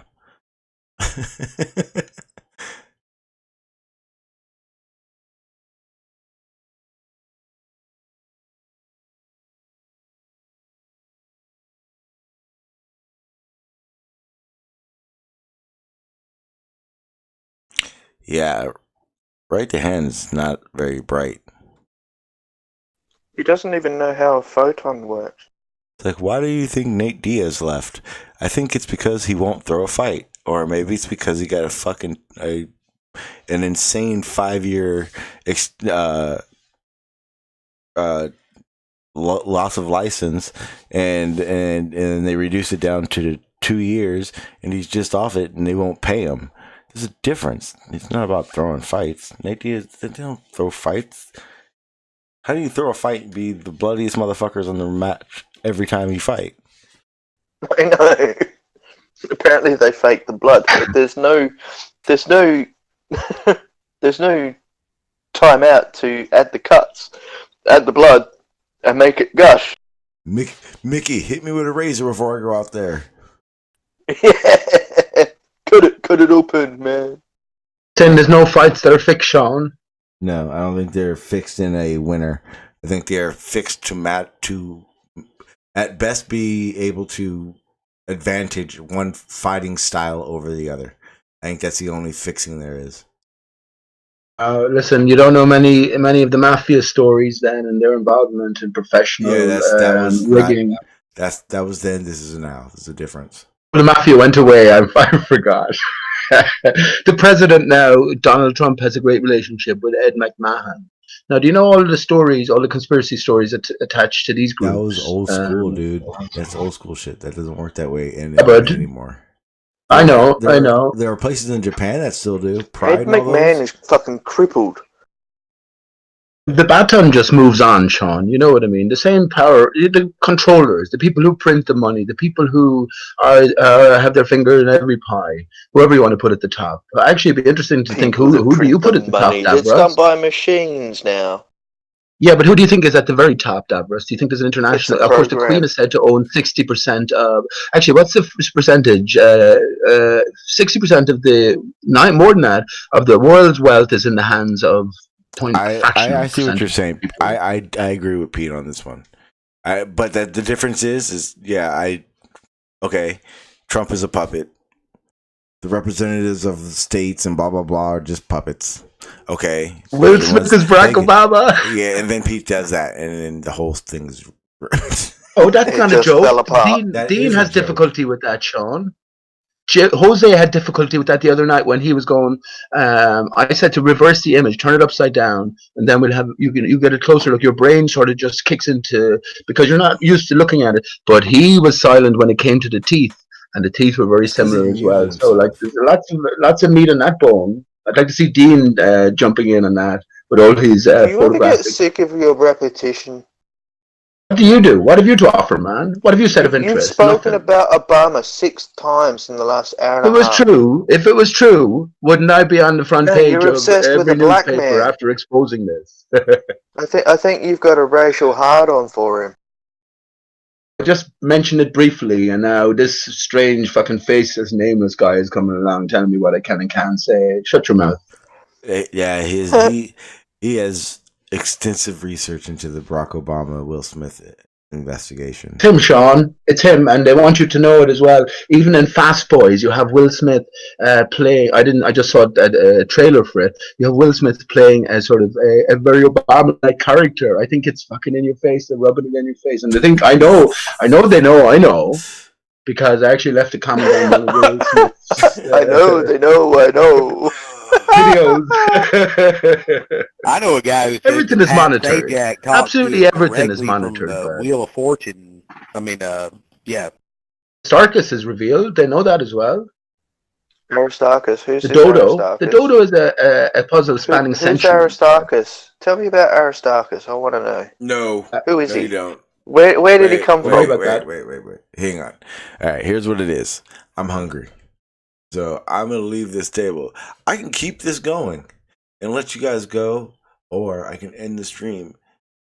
I would end the stream because it could end up in a fight. Well, this is what's gonna happen. I'm in my stream because more importantly, guys. A little bit later on, Pete, you want to talk about it? We can do it there. But I'm gonna tell you now, Pete. At my MMA stream. No, leave it off, Sean. It's an MMA. I'm not going to talk about Aristarchus. No. But leave the stream go. I'm talking about my MMA stream that I'm going to be doing a little bit later on. I'm getting ready for that. All right. It's MMA only. Leave the stream go for another while. You don't have to shut it down. Let's have a conversation with Davros. Yeah, shut down the stream, Sean. No, Pete. You can keep having this conversation with him. It doesn't need to be live. You guys know that, but if it's not live, I'm not bothered with him really because, as he just said, he wants to shut it down now.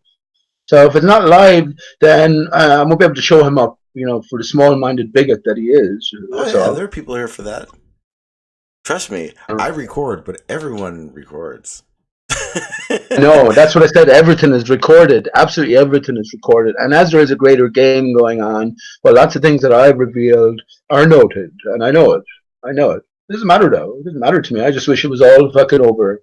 Okay, how about this? I'll record it, and you tell me if you did so, and if that is the case, I'll air it for you. Because I would love. No, man, don't. I'm not interested in. Look, don't mind that. If you're going off air anyway, that's grand. Yeah, I'm gonna go off air. No, I'm not going off air. Yeah, don't worry about that. Not because of you. No. I got the dude. I'm hungry. I'm hungry. I've been streaming for almost 4 hours now. Oh, really? I thought you just came on. Okay, bud. You get off then. Yeah, I've been on for a minute. I'll be on. You get off. Thank you, Pete. I do enjoy no worries. Here. You definitely didn't go all crazy. You were chill. I enjoyed it. So thank you. I do appreciate you being here. Davros, all right, John. My brother from another continent. Yeah, man. You did tone it down, so thank you. Yeah, you're welcome. I was gonna say Montreal, thank you. Crash, Nicole. I see Gleamshot, he's deafened though. No Name kind of jumped in a little bit. Even the rig is here. Wow, that's an honor. But yeah, I'm gonna go ahead and get out of here. But later on, I'm gonna be doing my MMA stream. If you guys haven't seen it yet, if you guys go into my homepage, I'll share the link right now to it.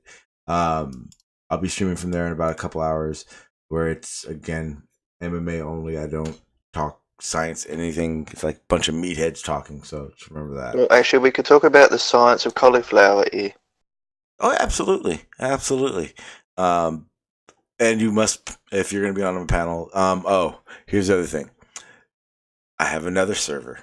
Yes, a secret server. Ooh, another one. It's my MMA one. If you want to be on it, send me a DM. Just let me know you want to, so I can send you an invite. It's not even like this one. I'm not gonna put the link out there. It's just gonna be where I live stream from, and I have people on there with me. Otherwise, I'll just do everything from OBS. But if anyone does want to get on there, and you have a Discord, because you'll need Discord to do so, DM me, and I'll get you on the little invite list, and I'll send you a little personal invite. And when we start, you can be there. But again, it is MMA based, so know a little something if you want to be on the panel, because you will be talked to like you do. What else was I going to say? Yeah, that's a fun one. Please subscribe to that. I'm going to be doing that a lot more often. Tonight I want to do it, and it's going to be only about the card, UFC 46, or UFC 46. So just so you know what kind of content you're going to get there. Hopefully most of you guys are there. But I'm going to get out of here. I'll be right back in the Discord, but I'm going to mute out of here and talk to YouTube. All right, peoples. So, like I said, fun one. Enjoyed this one. I'll be live later at that link right there I just put in the YouTube. Please subscribe to it. Get ready. It's just going to be about the UFC 46 and all MMA talk. So, all those little MMA spurts that you get here, it's going to be like that nonstop for a couple hours. So, be prepared. With that being said, guys, I'm going to get out of here. Get ready for that. I got a lot to set up. But I do appreciate you guys being here. So, with that being said, peace.